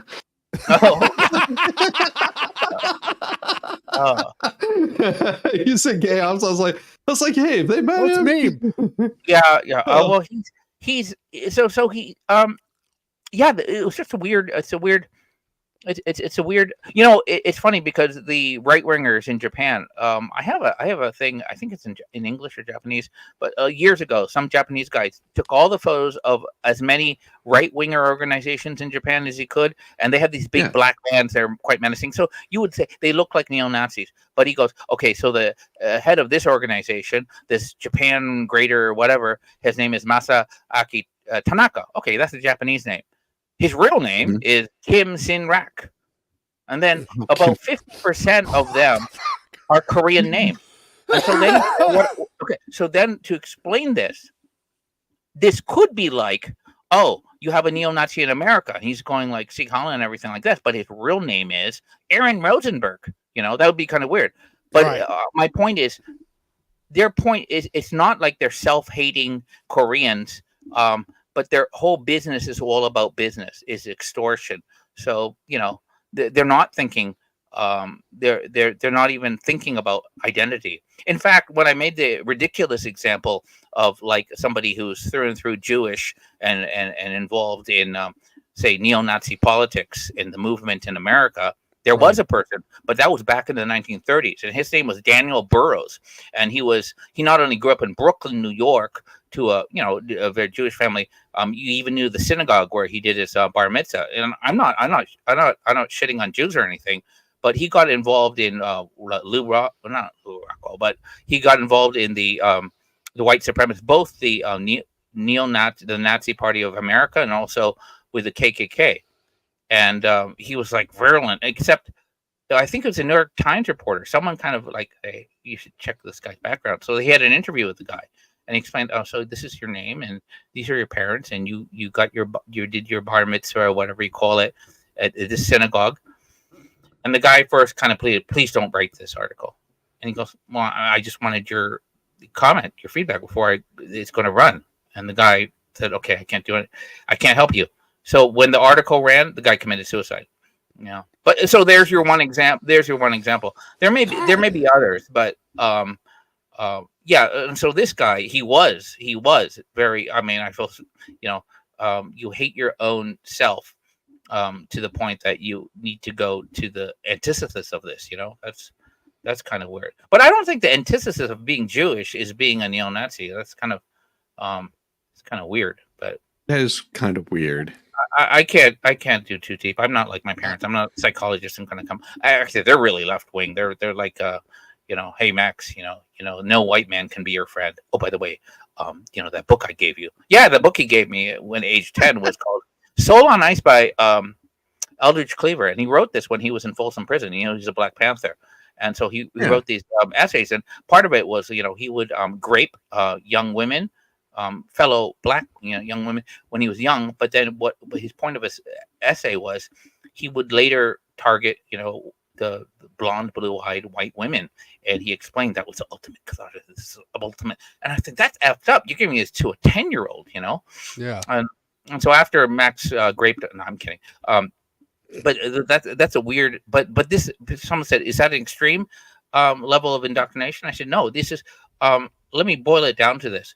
You're a person of color. You're a minority, and you will get to, I don't know, but Shizzy, probably they have not told this to you because I keep on looking. I said, no, he's not gay. He's not bi. He's not trans.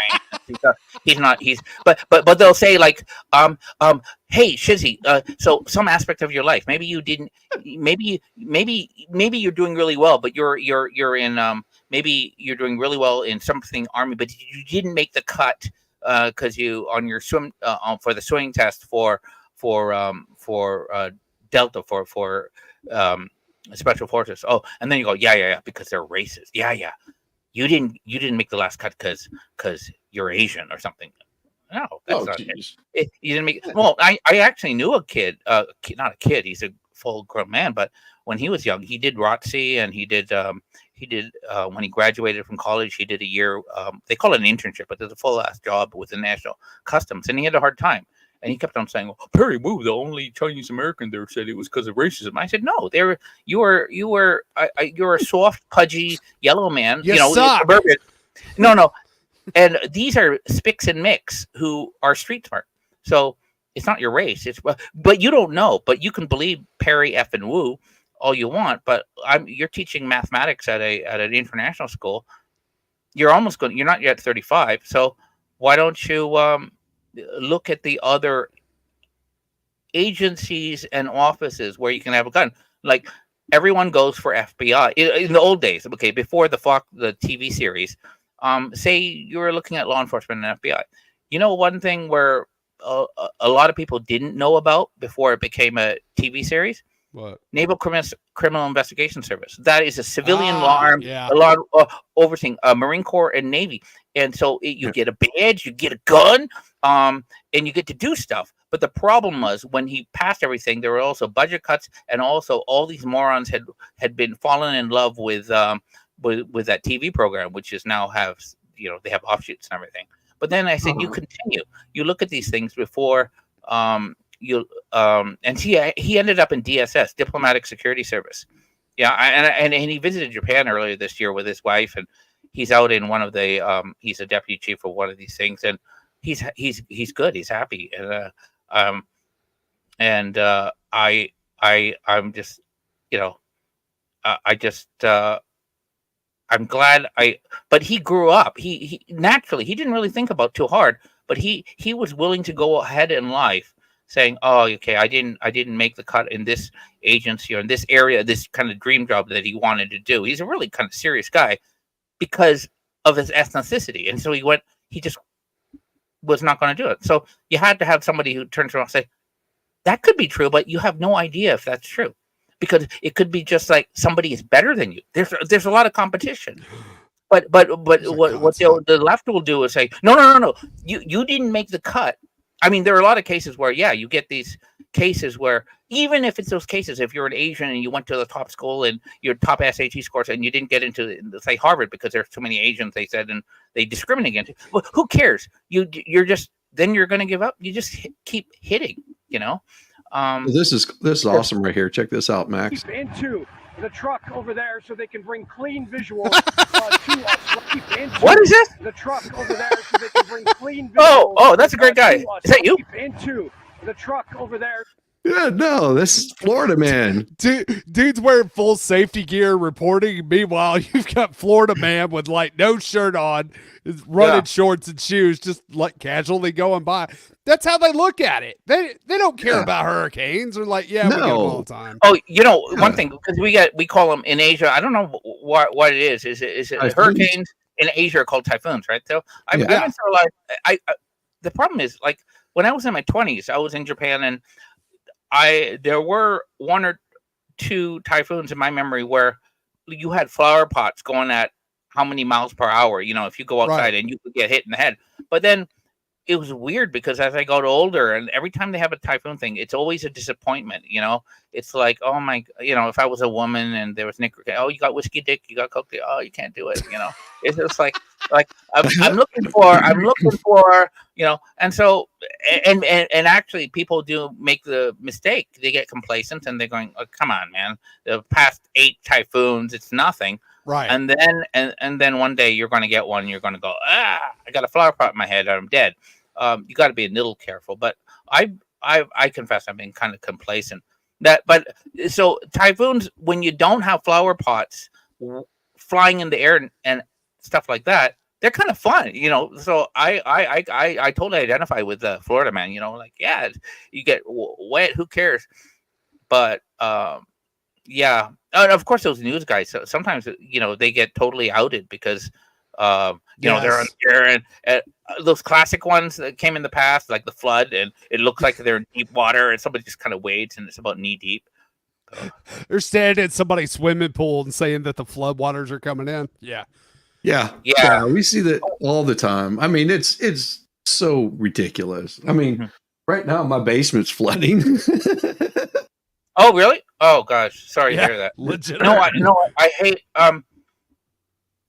It's like, so you have basements, and it depends on what part of the country you live in the States or in Canada, and because I can't remember, but someone explained it. But sometimes you have soil conditions and things like humidity where you really don't want a basement. You're just asking for trouble. But then other times you're going like, that's when I mean, there's another guy, Crisis Idea. I think, and maybe you were talking about too, Shizzy. You were doing the French drain, and you're going to make sure those French drains, when they're done right, they work, But when some contractor screws it up, and then you're going, well, that's a lot of money. I mean, you're not in the basement, are you, right now? Yeah. No. Yeah. Oh, yeah. You got your guitars and Oh, I'm not worried about them. I mean, it's not like it's going to reach, record levels or anything like that. It's got good, absorption. Like I've got a carpet down here. And you have an IQ above 75 points, and you're not going to plug in those with the amp. Oh no! Hey, it makes for great content though. I was thinking about doing that, like standing in it and playing a few rounds to see if I could get electrified like John Travolta. Oh, John Travolta. Shizzy, I gotta jump off, man. I'll holler at y'all later. See you, Max. Brother. I'll see you all, Storm. Hey, man. Have a good one, brother. Thanks for stopping by. Pirate Man, yes. So Japan has a new prime minister. So they what they do is I don't know what in the parliamentary system, constitutional monarchy, like you have the the LDP within the party, they have their votes, right? You're not having an individual citizen voting for the prime minister, right? So right. Fumio Kishida is no longer the prime minister, and so what they had today was they had those I don't know 9 candidates in the LDP, and so the first round they put in the ballots, and the top 2 it then go to the next round, and so out of 9, I think 9, you had a woman, Takaichi. She had the most votes, and then the next guy was I think Shigeru Ishiba. He's a former defense minister and everything else, and everyone thought, oh, we're going to have another woman prime minister, but it turned out Ishiba is now the new prime minister of Japan, and he's like a second generation politician. A lot of them are. I think his dad was, but his dad was close to this this famous, kind of infamous, famous prime minister, during the Lockheed scandal, Tanaka Kakuei, who was also his, guest of honor at the wedding and everything. But the guy's a real kind of a hawk. He's also, someone said he's a military nerd in a way, in a good way. He's from Tottori, which is kind of on the west side of Japan. But he made a comment, and Max Jr. kind of pointed it out. He said, he said the Japanese self-defense forces, they ought to work with the United States and establish a training base in the United States. And I thought, I don't know how controversial that sounds, but that would be kind of cool. I mean, for the U.S., I think that would most positive. But just one suggestion: don't keep pushing for Pearl Harbor. SEAL Team 1's out there or something like that. So no, don't do that. Pearl Harbor. It's so close. It's convenient. Hawaii. I said, yeah, not Pearl Harbor though. It's on politics. What's the first word that pops into your head when you hear the name Kamala Harris? Liar. Is it real? Is it AI? No, that was real. And it was CNN. That was real. That was on CNN. I think you're right. I think it is. It is. It looked like it was AI. Okay. Yeah. But we don't know. I'm not blaming AI. I'm not down on AI, but sometimes, because here's the fact: there's some of these clips which are not doctored or anything, and they've come out of their mouths of Waltz or Harris or Biden. And yes, in the beginning, I'm going, that can't be real, but it is, and I'm going, well, this is real. This one here is real. Let me be clear: if you're in a state where hurricanes often strike, like Florida or the Gulf Coast or into Texas, a vital part of preparing for hurricane season is to get vaccinated now. He said that today? No. He said that in 2021, I think. Oh. Yeah. Yeah, that would have been 2021. No. Wow. It's so wild that these kinds of, because that was the big push. It's like, oh, you've got to get vaccinated. You got to get vaccinated. Everybody needs to get vaccinated. There was such a big push for it at that point in time. And now they're trying to push it again.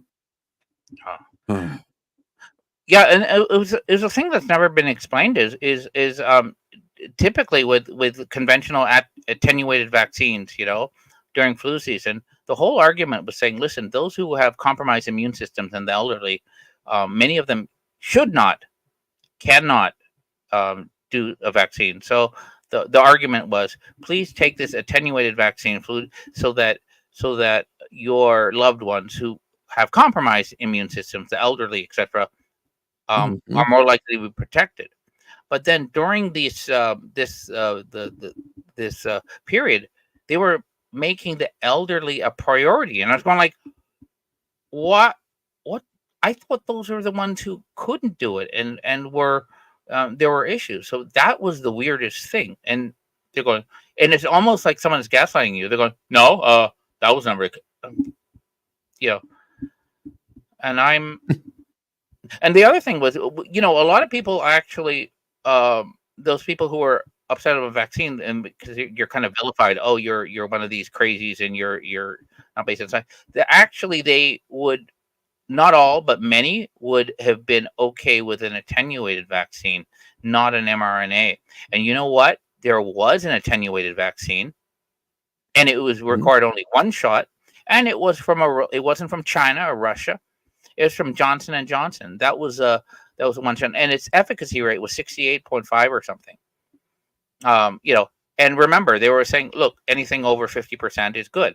Well, the Pfizers were, self-identified African Americans and Hispanic Americans and white Americans, Caucasian, whatever, Caucasian. They were in the high 90s, except Asian Americans were 74.5 though, and but for Pfizer. But then they would go, oh no, don't worry, you just have to you should still take it. But self-identified multiracial, it was like 10.74%, way like under 11%. But nobody said dip. And then later, later in the thing, they were saying, you really shouldn't take the Johnson and Johnson because it's only 68 something, and the Moderna and the Pfizer are much better because then they're in the 90s. But wait, no, wait a minute. Pfizer for multiracial and then they got rid of that option. And so I don't know, those people who lost their jobs because they were forced, cajoled, bullied, lied to, and told, you're not going to have access to your place of work. We're not really like firing you or all these other things. If they said, listen, take the J&J, and some of them could and did, some of them would say, yeah, okay, I'll do that. I just won't do the mRNA one. Yeah. But then they remove that option. And so that's. Want to hear something fun? Listen to this. President Zelensky said that Russia plans to use tactical nuclear weapons. He says many things. And depends on what he drinks or what he smokes. He says many things. Yeah. Why do you think they're calling for him to be fired? That's the foreign minister, Sergei Lavrov. Of Ukraine. Ukraine. Oh, okay. Yeah.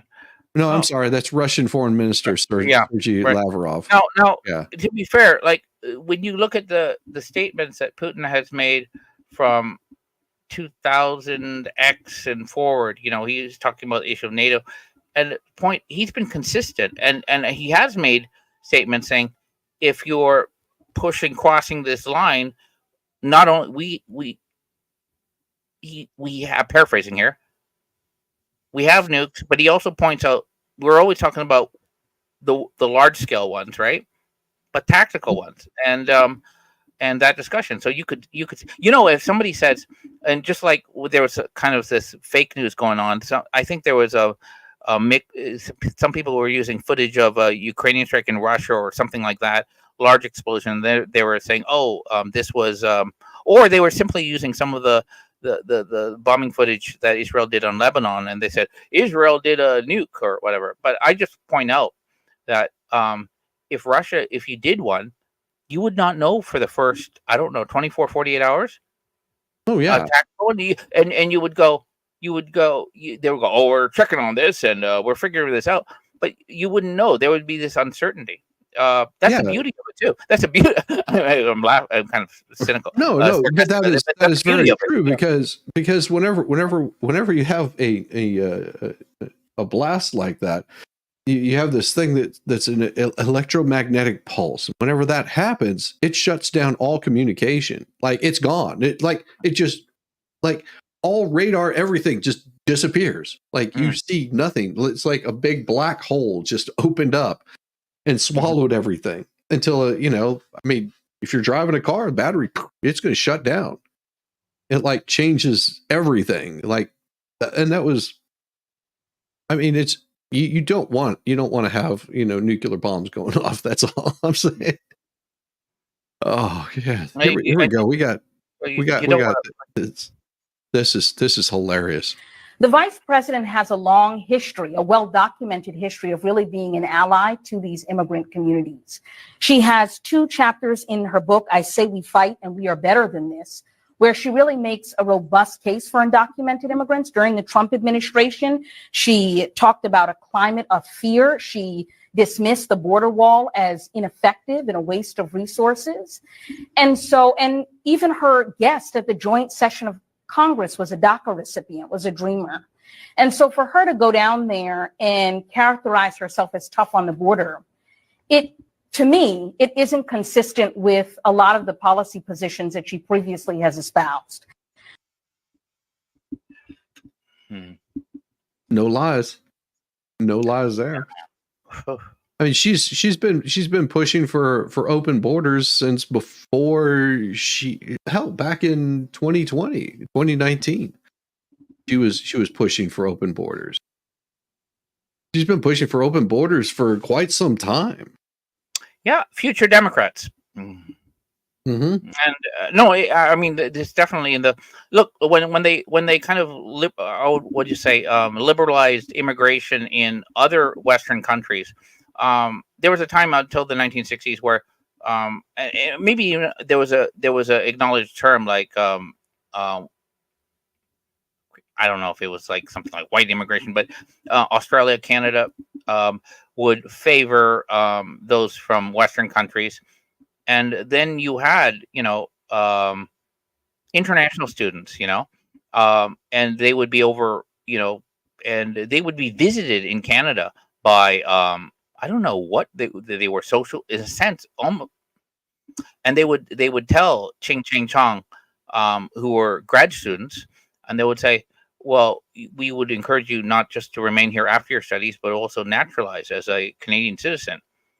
And that was under a liberal or left-wing government, like an equivalent of the Democratic Party. And you created a generation of really just loyal Democrats or loyal liberals, right? And so they know that is definitely, it's weird. Oh, but you have to, when you look at Canada, even the Conservative Party, is typically until recently with all this, I don't know, I would say to Americans that typically the Conservative Party tends to be to the left of the Democratic Party, was kind of to the left of the Democratic Party. But now, I mean, I'm not so sure that you get confused, oh, so confusing. I mean, what I'm talking about is the definition of identifying a Republican or a GOP. Like, what is it? Oh, is it according to the party in the registration? And then what do you make of Dick Cheney and his daughter? And you're going, or and you're is that an outlier or just a no? It's weird because I don't know if it's because it's so easy to embrace or understand. But when Tucker Carlson talks about why don't you look at forget the party affiliation, but look at how they embrace the neocon narrative or not, and then you go, oh, okay, that makes a bit more sense. So it helps you understand those like Tulsi Gabbard, who's she hasn't crossed the floor. She got, whether she left, and well, she left after being, like, in a weird way. I mean, the stuff that evil, we talk about the cackling Kamala, but it really, like, Hillary's face, like, it's weird. It's when we talk about cackling Kamala is a fraction of Hillary. And yeah, I mean, because Kamala, she didn't even make it to the Iowa caucuses. Like, she dropped out before then. Tulsi left after they basically went after her and put her on like a no-fly list.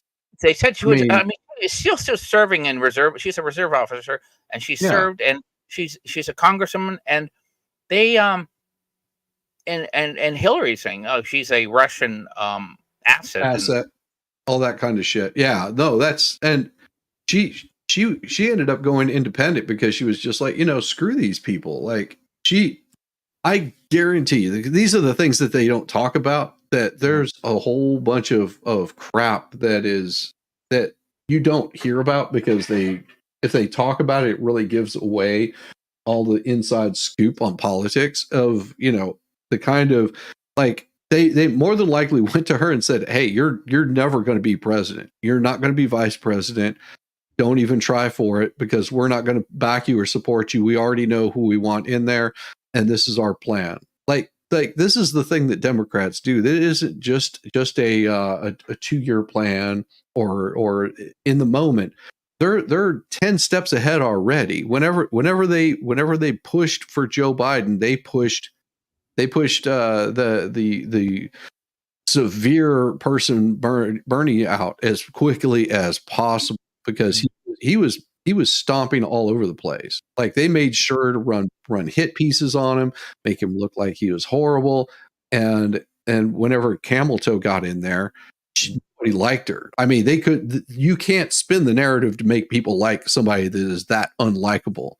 And she dropped out, and I mean, she was calling Joe Biden racist, and I'm the reason why kids were bused across state lines or some shit like that. She was going off on some racist rant, and within as soon as Biden had his nomination secured, he was, because true to his word, before all of this, he said, "Yeah, I'm gonna have a black woman in there." That was true to his word. He goes, "The next VP is going to be a black woman," and true to his word. And they've tried to take and make her as black as possible, although she's 50%, Indian, 50% black. Was raised in Canada. She did opposite of Max. Max was born in Montreal, raised in the U.S. So. And it's weird because when you look, you were playing the interview with Eric Weinstein the other day, right? And you noticed that, and Weinstein is I don't know him that well, but he is such a considerate sort of guest. He doesn't say, rather than saying Kamala Harris's father is a professor of Marxist economics. He doesn't say that. That's what he is, neo-Marxist economics. But he asks the host, "Why don't you look it up?" It could be annoying to some people who like to get to the point. So the host looks it up and he goes, "Oh, it says here he's a professor of post-Keynesian economics," and he goes, and then Eric goes, "What does that mean?" And he goes, "Oh, I don't know." And exactly, and he didn't continue it. But if the host continues, "Oh, yeah, what does that mean?" Eric probably would have then taken it because he knew it was right there. Eric doesn't force it, but he would have said, "They're saying in the wiki and everything else, post-Keynesian economics is whatever. It's neo-Marxist economics." But I may be losing power here shortly, Max. I've had it blink twice. Oh, so I may be losing power. There's a possibility that everything could shut off here. Oh, you be careful with your equipment, and remember the surges. So we do this. Yeah. Because I get told, and I say that doesn't happen, but then I know friends where it's happened. So it goes out, and then when it comes back on, it surges and blows out your stuff. So you're going, Yeah, I've got surge protector on the whole house. Oh, so if it does any major surge, it's going to pop that thing before anything else happens, and that's on the whole house, not just part of it.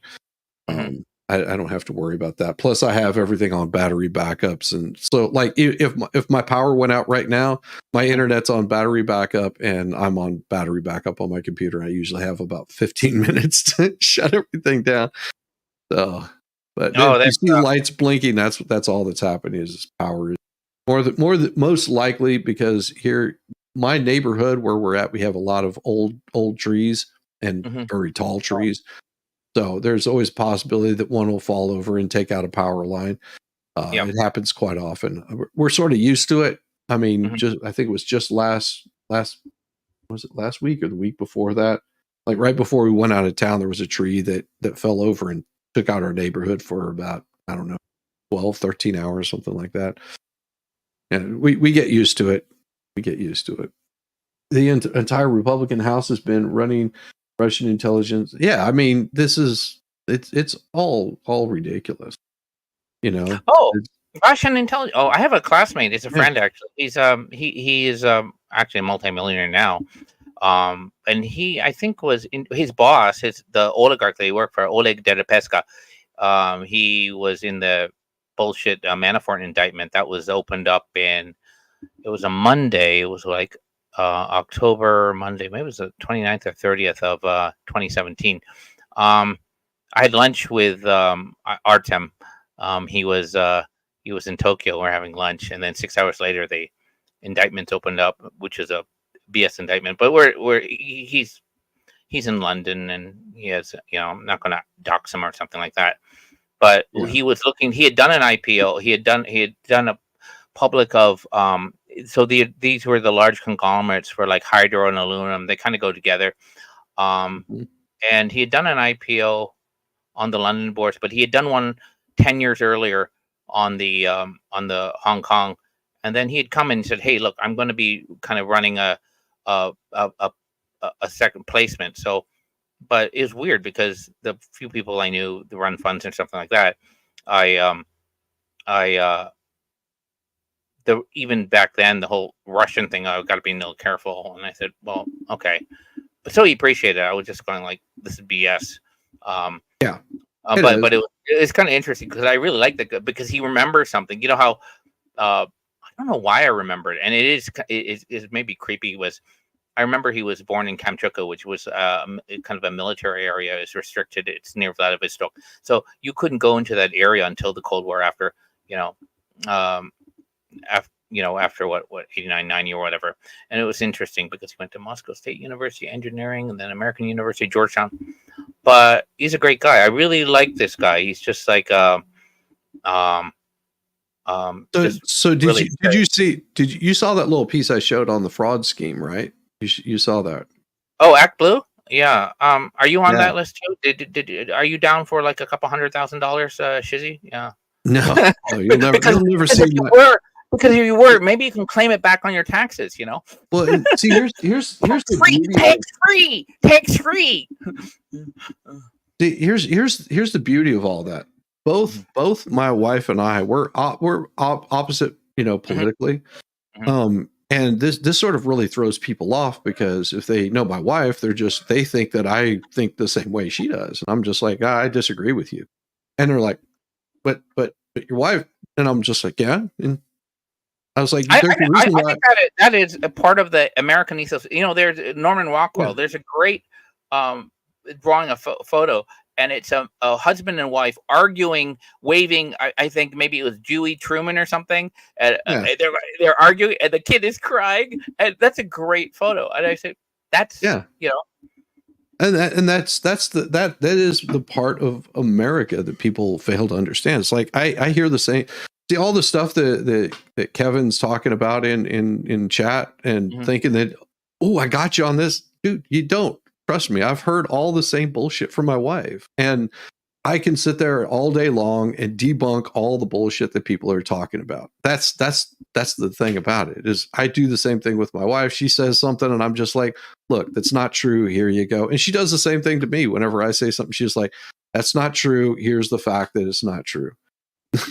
No, that's what you're trying to do, Kevin. And I understand. It's okay. It's okay. I'm used to it. You have to understand that I've dealt with my wife on the same level for many years. As long as we've been, hell, even before we got married. We don't worry about it. Like there's a reason why I don't support any campaign. My wife doesn't support any campaign. That keeps your lawn clear of campaign signs, so that's a good thing. Exactly. It improves your property values, and you don't get vandalized. You don't get eggs thrown at it or things like that. Exactly. Yes. Yeah, especially because we disagree on it, and that's the best part about America is we can disagree and still see eye to eye that all we want is the best for our country. The campaign strategist for Bill Clinton. What's his name? Oh bloody hell. James Carville, right? So, and you have a lot of couples like that. He's like, he's like a true blue Democrat and everything. And it's a great documentary. It was like he's crying like his wife is what's her name, Maddie something. She's Republican, kind of thing. So and I think they're still happily married. I actually, it was funny because this is back in the late 90s. I know what I was. Why we're flying from Los Angeles to Dulles or something like that, or maybe Washington National Reagan, and you get off the plane, you get the shuttle, and there's a guy, tall guy, and my wife was going, that's she couldn't place a name, that's the guy, and I was going, nah, this, come on, we're this, but it was Jim Carville, and I thought, but I was not a fan even back then. I was like, she would love the Clinton and the Carville stuff, but I liked the late. Now I'm gonna get his name. God, I'm bad for names on my, not Lee Harvey Oswald, but Lee Atwater, the late Lee Atwater, and he's an interesting guy because I used to go. He still have he likes his barbecue. So you ever, I don't know how many they have, but the Red Hot and Blue is a barbecue joint, And those who know true barbecue might go, that's not for real. But he's kind of like a good old boy. He's cool, but he did the campaign. Well, you would argue that, oh, it was unethical or whatever. But remember when the two things, Dukakis looked really bad with that bloody helmet. He's supposed to look like he's showing strength, and he's sitting outside of a tank, and he has his helmet. He looks like a doofus. And the second one was when Willie Horton was released, and he did the Willie Horton campaigns. People remember that, and then doubling down on that, when you're asked the question during the debate, you're against the death penalty, but what if your wife, Kitty, or whatever, was raped and killed? And Dukakis was, we didn't use those words in the thing, but it was this kind of logical Vulcan autistic reply, and that you just lost people. People say, if it was your wife, and and I knew that was from the Willie Helm. But the thing about Lee Atwater, he had like brain cancer or something. So near the end of it, he became a Catholic, and in a weird way, I think he was before he died. He sought out people, including Dukakis, and he just wanted to apologize. He make amends. And I'm still a big fan of him. So I make amends. You're great, but he found peace. See, and I find Kevin's responses here rich, because I'm pretty sure this is just one of those fake accounts here that comes in and has to cause these kinds of issues. Because if you look, Kevin, the party that has been the most vocal, the most racist party for generations, that go long before I was ever any part of this world, has been the party that has not changed at all and are just as racist as they were whenever they started. And no, they will remain to be just as racist as when they started. And my wife hates it. My wife absolutely hates it because there's no excuse for that. Whenever, and she knows that there's not, and she says absolutely. It sucks that, and it's one of those things that if you don't own it and you don't pay any attention to it, that you're just you'll just keep spewing the same BS that they constantly do. It's the diversity, it's the equity, it's the inclusion. It's no different than the racists that were running around hanging people because they disagreed with what color they were. All they've done is they switched colors. Now it's going after, people that are from Israel, or people that are from Russia, or people that are from Ukraine, or just as long as you're the opposite of what I am, you got to be hated. And it's more than that. It's for what they use is kind of I think it's even decisive. These which I've been told a number of times. They say, Max, as a racial minority, you have a moral obligation to vote Democrat or to join the Liberal Party. Even up till recently.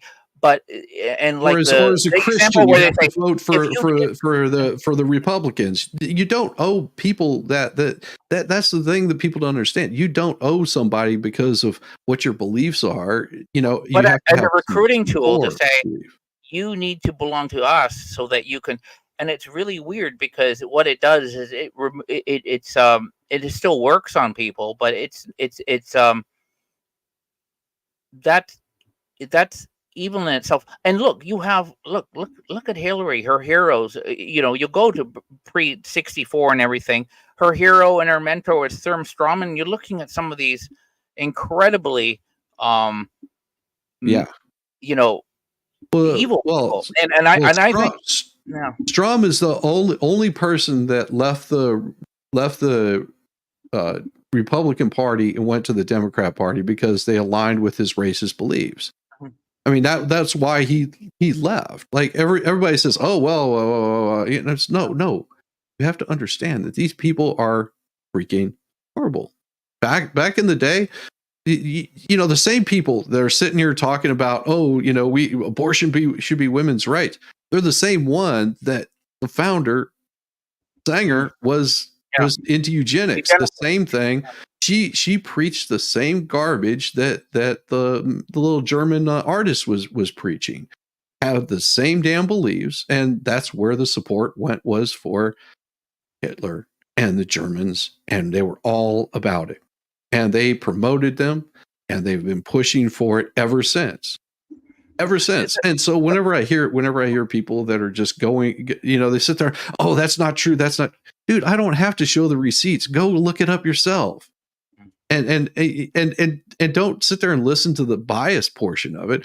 But that's right. Because if they're labeled as racist, you're not going to listen to them. So and this is the same thing that my wife does with things. Oh, well, they're racist. Well, they've got to be racist. So I'm not going to listen to them. I'm not going to do any research on my own. I'm not going to figure out who the people were that were running slaves. I'm not going to go. I'm not going to go back and look at Martin Luther King Jr. and understand that that he was a little bit of a sicko too. He had some creepy stuff going on, but he didn't support the Democrat Party.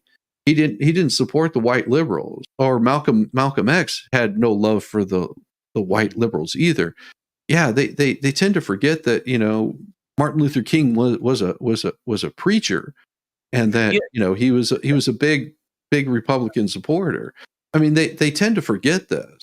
They tend to forget that oh no they were no, oh God, yeah, but it's easier not to use your brain and just keep spewing the same garbage that you hear on media, because that's what media does. They have to, and I'm talking media across the board, everything from Fox News to CNN to MSNBC. It's all the same bullshit. It's spun to make people believe one way or another, and that's why you don't have to. No, I hope I want to launch them. That's what I want to do. I want to launch them using. This is interesting. Why would Trump? Really nice. Why would Trump take 20,000 Haitian immigrants that have been plopped into a Springfield population of 50,000 to Venezuela? Wouldn't it be? Yeah. Here's and this is. And I'll just say this. This is what's going to happen with Kevin, because Kevin is an idiot, and there's no arguing with an idiot, and they'll constantly they have to change the narrative. Oh, they're going to do this, they're going to do this, and he's going to constantly change the narrative every time you call him out on his bullshit, and you're going to shoot down all of his bullshit talking point. He's going to spew another one up. So what's going to happen, Kevin, if you keep it up? All I'll do is I'll just remove you from chat. You won't be allowed to do anything. And you'll just have to sit there and listen and take it like P. Diddy. That's all I'm going to say. So you might want to just chill out on it, because we all know it's bullshit. But you're not going to go for the expensive baby oil. That's Johnson's. You're going to go Dollar General. It's cheaper. I love this thing right here. And, thank you, Senator and Mr. Kennedy, for the honor to present. This is a little bit long, but it's good. I'm trained in gastrointestinal surgery. My group at Johns Hopkins does more pancreatic cancer surgery than any hospital in the United States. But at no point in the last 20 years has anyone stopped to ask, why has pancreatic cancer doubled over those 20 years? Who's working on that? Who's looking into it? We are so busy in our healthcare system, billing and coding and paying each other, and every stakeholder has their gigantic lobby in Washington, D.C., and everybody's making a lot of money, except for one stakeholder, the American citizen. They are financing this giant expensive healthcare system through their paycheck deduction for health insurance and the Medicare excise tax. As we go down this path of billing and coding and medicating, and can we be real for a second? We have poisoned our food supply, engineered highly addictive chemicals that we put into our food. We spray it with pesticides that kill pests. What do you think they do to our gut lining and our microbiome? And then they come in sick. The GI tract is reacting. It's not an acute inflammatory storm. It's a low-grade chronic inflammation. And it makes people feel sick. And that inflammation permeates and drives so many of our chronic diseases that we didn't see half a century ago. Who's working on it? Who's looking into this? Who's talking about it? Our healthcare system is playing whack-a-mole on the back end, and we are not talking about the root causes of our chronic disease epidemic. We can't see the forest from the trees sometimes. We're so busy in these short visits, billing and coding. We've done a terrible thing to doctors. We've told them, put your head down, focus on billing and coding. We're going to measure you by your throughput, and good job. You did a nice job. We have all these numbers to show for it. Well, the country is getting sicker. We cannot keep going down this path. We have the most over-medicated, sickest population in the world, and no one is talking about the root causes. The Pima Indians are the perfect example. Here's a group where the obesity, diabetes rate was less than 1%. The land in New Mexico and Arizona had its river supply diverted by ranchers and settlers, and the land and the soil was destroyed. The government, recognizing this tremendous injustice, started to send free government food, but it wasn't organic kale and fruits and vegetables. It was processed and junk food. Instantly, the Pima Indians developed an obesity, diabetes rate of 90%. And what did the United States government do? What did our healthcare system do? The NIH dispatches its researchers to draw the blood of the Pima Indians to look for a gene that predisposes them to obesity and diabetes. What are our leaders doing? The H in NIH is supposed to stand for health.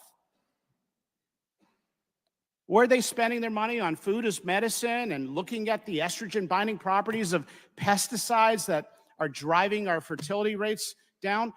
They're funding research in Wuhan, China, and they're funding research on a new food compass to replace the misinformation they put out with the food pyramid, telling us Lucky Charms is healthier than steak. Somebody has got to speak up. Maybe we need to talk about school lunch programs, not just putting every kid on obesity drugs like Ozempic. Maybe we need to talk about treating diabetes with cooking classes, not just throwing insulin at everybody. Maybe we need to talk about environmental exposures that cause cancer, not just the chemo to treat it. We've got to talk about food as medicine and research these areas. 20% of our nation's kids are on medication. And as you heard, half are obese or overweight. Are they more disobedient than children in Japan? Or have we poisoned the food supply? Is this a chronic disease epidemic that has been a direct result of what adults have done to children? We like to blame people for their diseases, but maybe we need to look inward. We see all these shiny objects thrown at us. Politicians talk about, oh, we've got a new healthcare proposal. Medicare can now negotiate the prices of 10 generic drugs. Don't be fooled. These are things in the periphery. It's not to say they don't have merits, but the proposed program savings in year one, by their own description, is $6 billion. In a $4.5 trillion economy that's expanding at 8% per year in the commercial sector, that's a $200 billion expansion. We save $6 billion. The best way to lower drug costs in the United States are to stop taking drugs we don't need.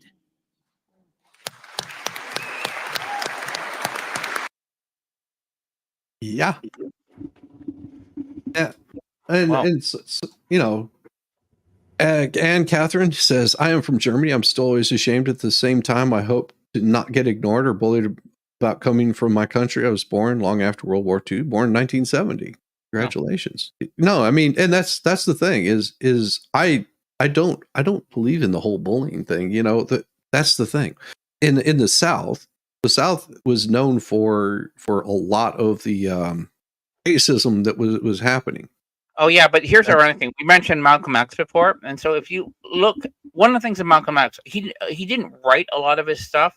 He had other people write about him, but and as a speaker, when you have not the Will Smith version, but you're looking, the guy actually just I would encourage you to try to listen to him, but you know, maybe that's as popular as like, you know, people are listening now to AI translated versions of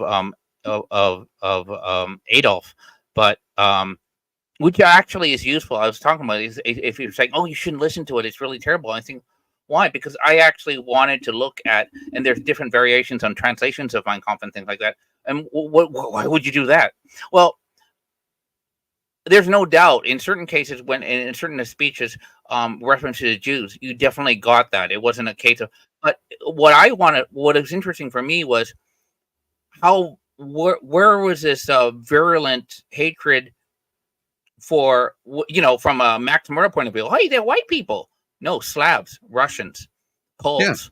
And it was and oh, you're this is what Putin. I said no. It's really specific. So now was it and you look at the SHIT that's going back in the point, was it, oh, it's because they were communists? I said maybe not ideology, but there was a real thing. And of course, if you have a third party outside, they go, what are these white people fighting? You know, we Asians. Oh yeah, you Asians do it. The Japanese and the Koreans and the Chinese. I mean, they're that's like crazy. But it was well, it wasn't the German. What was that? Malcolm X. Malcolm Little. That was his original name, and they were from Alabama, and so your South is racist, right? They moved up near Ann Arbor in Michigan. Yeah. That's the really Klan burned down their farm. They burned down their house and farm when he was like, I don't know, in his early teens or something. And so I'm actually, so you're thinking, how did he come to these points? And you're going, that has to be something. But if you start partially telling the story of Malcolm X and you say how they burned down the farm, they go, yeah, the South is really racist. Said, no, they moved up to the north. Yeah. And that happened, the north. And I would argue it was that was a if you're looking at the racism, yeah, it was you have this view, you're going, oh, it's Mississippi burning and it's and no. Bad says, I got here late and missed all the crybabies. Yeah, that does happen. That's what happens over here. You miss all the crybabies. Remember, Canada's not racist. You know what? I need to find it. I've been looking for it. It was in the 1970s or something. A National Geographic writer interviewed the descendant of the author of Uncle Tom's Cabin, right? And it was across the river from Detroit in southwestern Ontario, Canada. And I think it was not Windsor, but Chatham. And I remember in the National Geographic magazine, they had to find a coffee shop because the first venue that they tried to go for the interview would not allow the black person in. Yes. In the 1970s. So, and I was like, oh, and so if you retold the story, they will say, oh, it must have been in the South, you know, racist, or it must have been on the other side of the border. No, it was in Canada. And so when I was a kid and you got the few times that, you know, you got to go on a hunting trip and you go into northern Ontario, if a guy like me or like that is confused for a native Canadian, an Indian, right? You don't go in. There is absolutely nothing, you know. Everyone, and you're going, really? Well, you know, you don't look that old. I said, I would say up in 1980s, even 1990s. You know, that's the case. But and you know, in a place and a time that you don't think that happens, and certainly you go, no, Canada's not like America. It's worse, especially when they maintain that they're not Americans and they're not racist. Oh, it's far worse. No, And- you'll and find you'll when find you- when- yeah. that's the thing is people say, oh well, there we're blah blah blah blah blah, and it's just like, okay, you have to understand that you're going to find racism and people that disagree with the other, whatever it might be. I mean, my brother sent me a thing that said, hey, we're thinking about going to Panama later on this year. Would you and your wife like to come along? And me just going, well, shit, I don't know anything about Panama. I pull it up, and they're just like, yeah, it's a very conservative country. They don't care if you're same sex kind of thing, but don't do the public displays of affection because you'll probably get your ass kicked kind of thing. It's like they got no problem with it, but it's one of those like, keep away from public displays of affection. It's each country, each state, each thing is going to have something of like national pride or self pride that they're not accepting of a lot of things. And it is very broad. When you look at it, it's very broad because, they're looking at it as a whole. It's just like, and I say this from my grandfather, who is, just absolutely hated the Japanese because he fought in World War II, and he fought the Japanese until he met my uncle, and I guess uncle-in-law, which married his daughter, which happened to be Japanese. His father fought in Japan also, but on the opposite side, and he was born and raised in America, and he says yeah, and so my father and your father fought together or against each other. Does that change anything? And they ended up, even after they divorced, he still would come by and visit with my grandfather, and they would go hunting together. Because my grandfather had that much respect for him, because he didn't his whole view was racist against the Japanese people, but then whenever you narrow it down to where he's dealing with an individual person, that goes away, because it's like he sees the person for who they are. And I think a lot of people miss out on that aspect of it. You can have a broad stroke of saying this is bad. I don't know why it's bad, but something disturbs me about it. Maybe you've got this disposition of just not liking people. But then whenever you deal with somebody on an individual level, you go, no, I mean, I'm dealing with this person, and I don't view them like unless Max said, well, I'm Japanese, and like, okay, I don't care. I mean,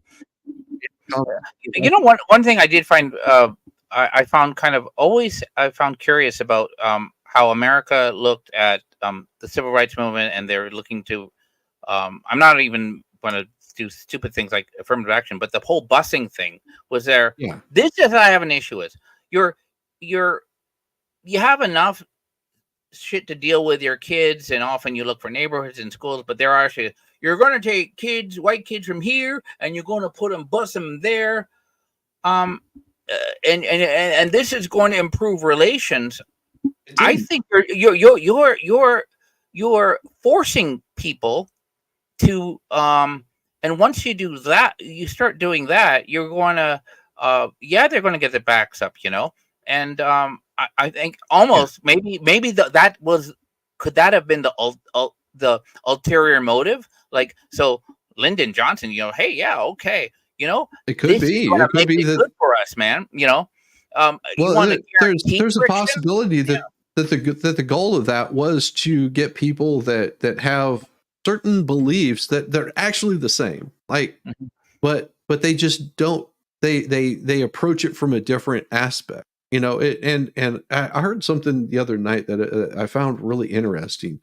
Is all the way up until the civil rights movement, you had black families that were prospering, and then all of a sudden civil rights comes along, and it's been on a decline.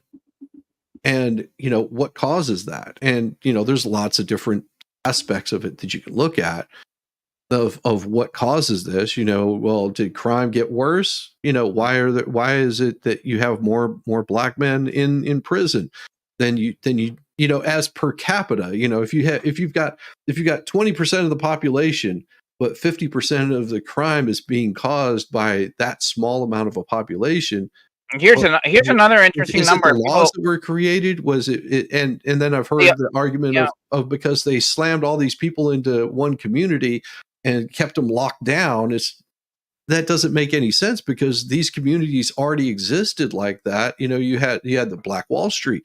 You had people that did horrible things in, lynchings and all this kind of crap.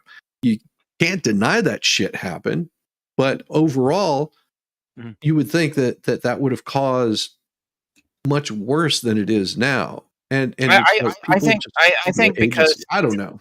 I think because conservatives have mentioned it, but other have admitted it. But I think at some point people go, "Oh, that might not be true, and you're overstating it." But I don't know. If you had like 1979, you would have what you could have a fatherless rate in the Black community. It could be like it could still be double digits, but it could be like 15, 20%, 30% maybe. But now you get a number and you go, that can't be right. Really? Is it 70, 80%? It's just flipped on its head. So that's really significant. And is that a factor? It has to be. I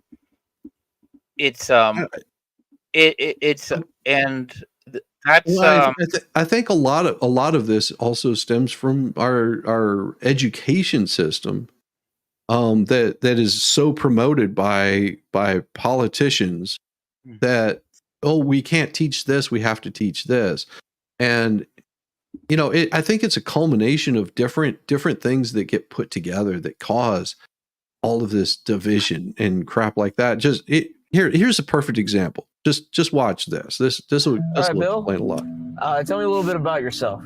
Well, my name is Bill Monaghan. I live up the road here. Been in town probably 57 of my 62 years. Bill Monaghan is a former journalist who helped manage a Facebook group called Stop the Influx into Springfield, Ohio. Well, I noticed a rent going up for people a couple years ago. Didn't know why. And then in June of this year, a neighbor told me, we're coming up on it now, this pond used to be full, and I mean full, like maybe a dozen Peking ducks, the white feathered ducks. They're domestic ducks. They don't migrate. They lived around here. And I was told they were all wiped out. And I was told it was by Haitians who eat them. Don't know if that's true or not, but I got me curious what was going on. So I went to my first city hall meeting in years. I was just really struck by how hateful and dismissive they were towards people who are raising concerns about other issues around the migrant crisis. Eat the cat. They're eating the dogs. They're eating the cats.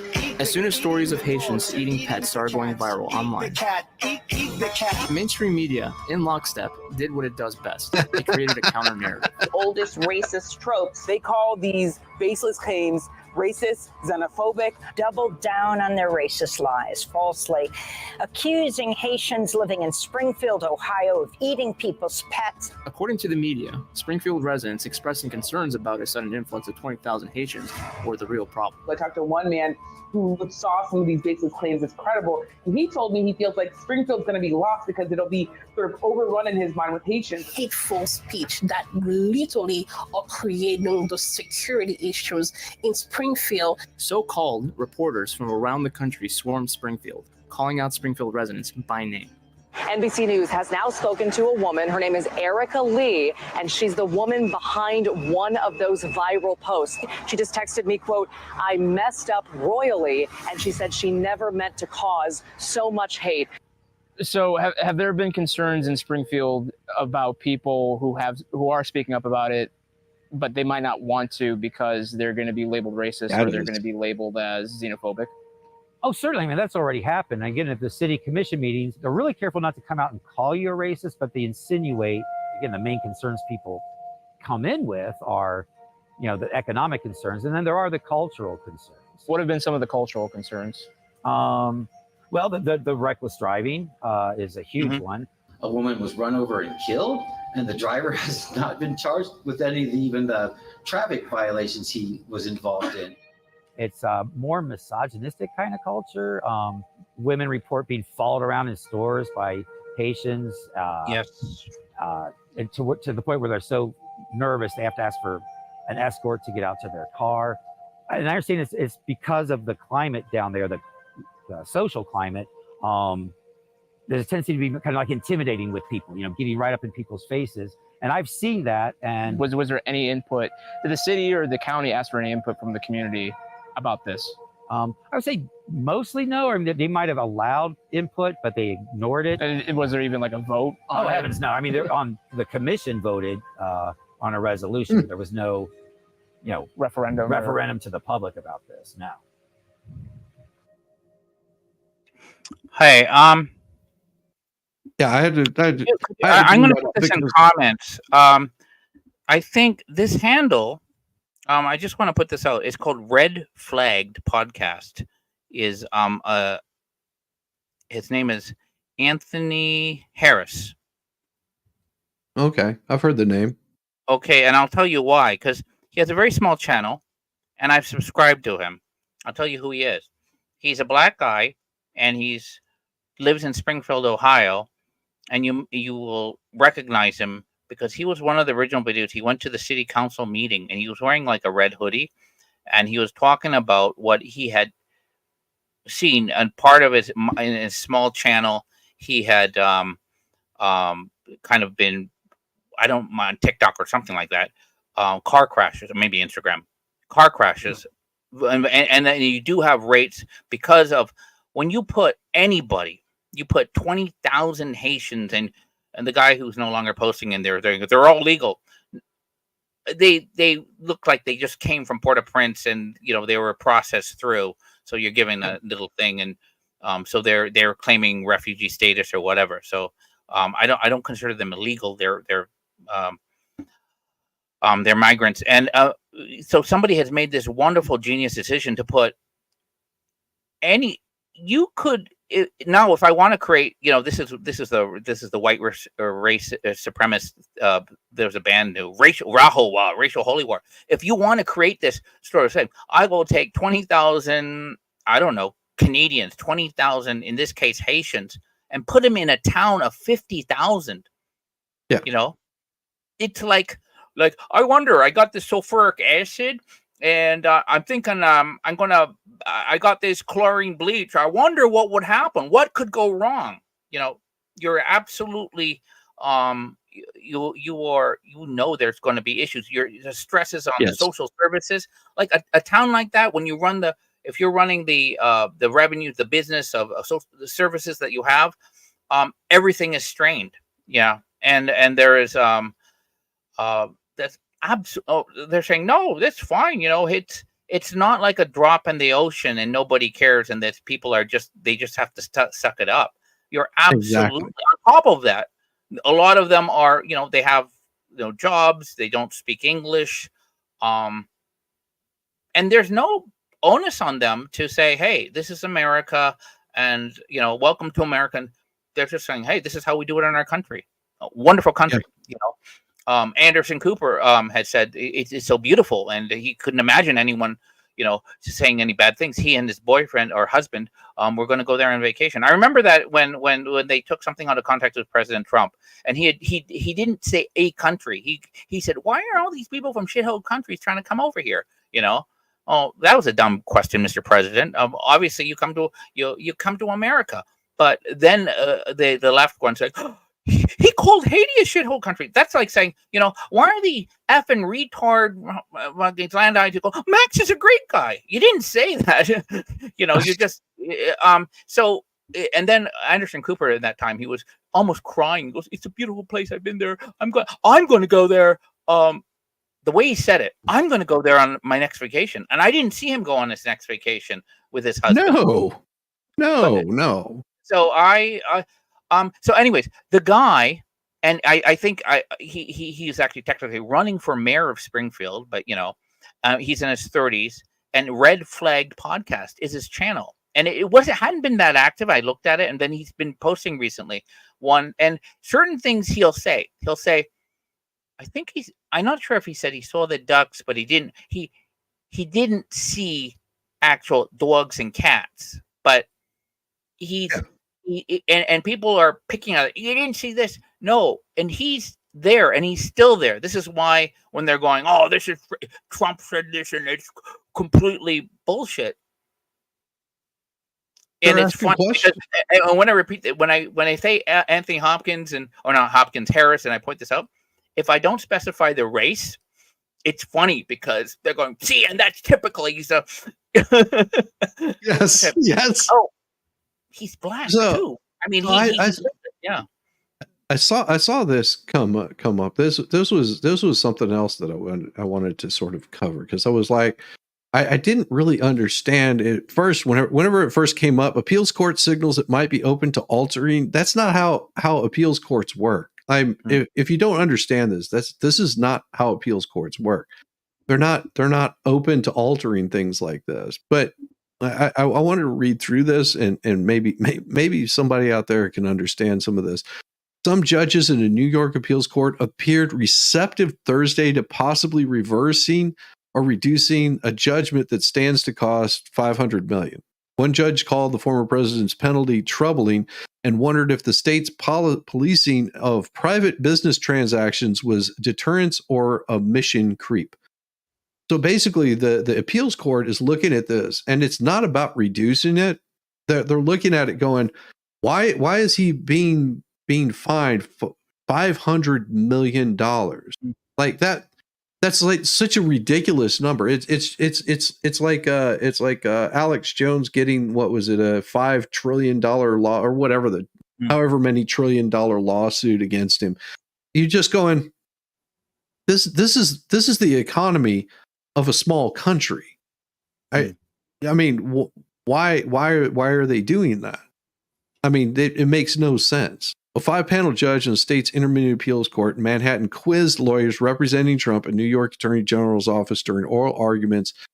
And this fight to get this February 16th verdict overturned. At times, the judges appeared dubious of Trump's side, too. Appeals court judges often ask pointed questions of both sides to test their arguments, which is true. Trump is asking the court to reverse this ruling that he's saying he lied for years about his wealth, which he didn't. I mean, that from everything that I saw, it's normal business what he did. The thing is you can overinflate something, and this is not uncommon in any sort of economy. You overinflate it, you borrow on that overinflation. As long as you pay it back, there's no big deal with it. And that's all that he was doing. But they're saying that that's illegal. Businesses do it all the time. The government does it on a fucking massive scale. The verdict cut to the core of Trump's wealthy businessman persona. Not really. It just showed, because here's the thing. All the crap that they've thrown at Trump and all the attacks they've gone after Trump with these kinds of things, it can turn around and come back and hit. It can hit Joe Biden, Jill Biden, Hunter Biden. It can take camel toes. It can take Pelosi's. So, these people that are saying the bullshit that they're pulling, all that's going to come back around and bite them in the ass. Oh, wait. I have a friend. He's retired from the State Department, and he's kind of. Hold on just a second. Go ahead and talk. Hold on. And he's a little bit. You can if you trade equities and everything, you can track insider trading reports, and there's a Nancy Pelosi tracker, which is interesting. So what was it? It was like her, according to the insider trading tracker for Nancy Pelosi, I think her account had dumped, I don't know, 5,000, 6,000 shares of a company. I've got to go. I've got to run. I've got to end this thing. Yeah. Everybody I'm due for meme copium. Let me make sure that I've got you guys headed over there to meme copium, and let me double check, redirect, send you guys over there. Give me just a second. I've got dogs going crazy. You got the water.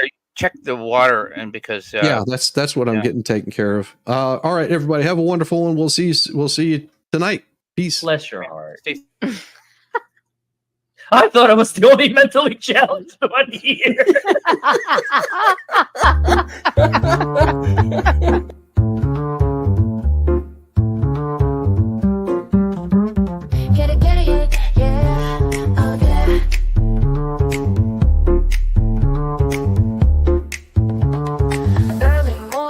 rise and shine. Coffee's brewing, feeling fine. News is out and on the air. Shizzy Whiz nuts wild, but we don't care. Morning Whiz and Coffee. Talk the news, he's a tease. Laugh it off, we're on the go. Shizzy Whiz nuts, start the show. Let's go. Get it, yeah. Oh yeah. Headlines spinning in the breeze. Stupid jokes, he's such a tease. Sip the Java with a smile. Pants are off, but stay a while. Morning Whiz and Coffee. Talk the news, he's a tease. Laugh it off, we're on the go. Shizzy Whiz, let's start the show. Let's go.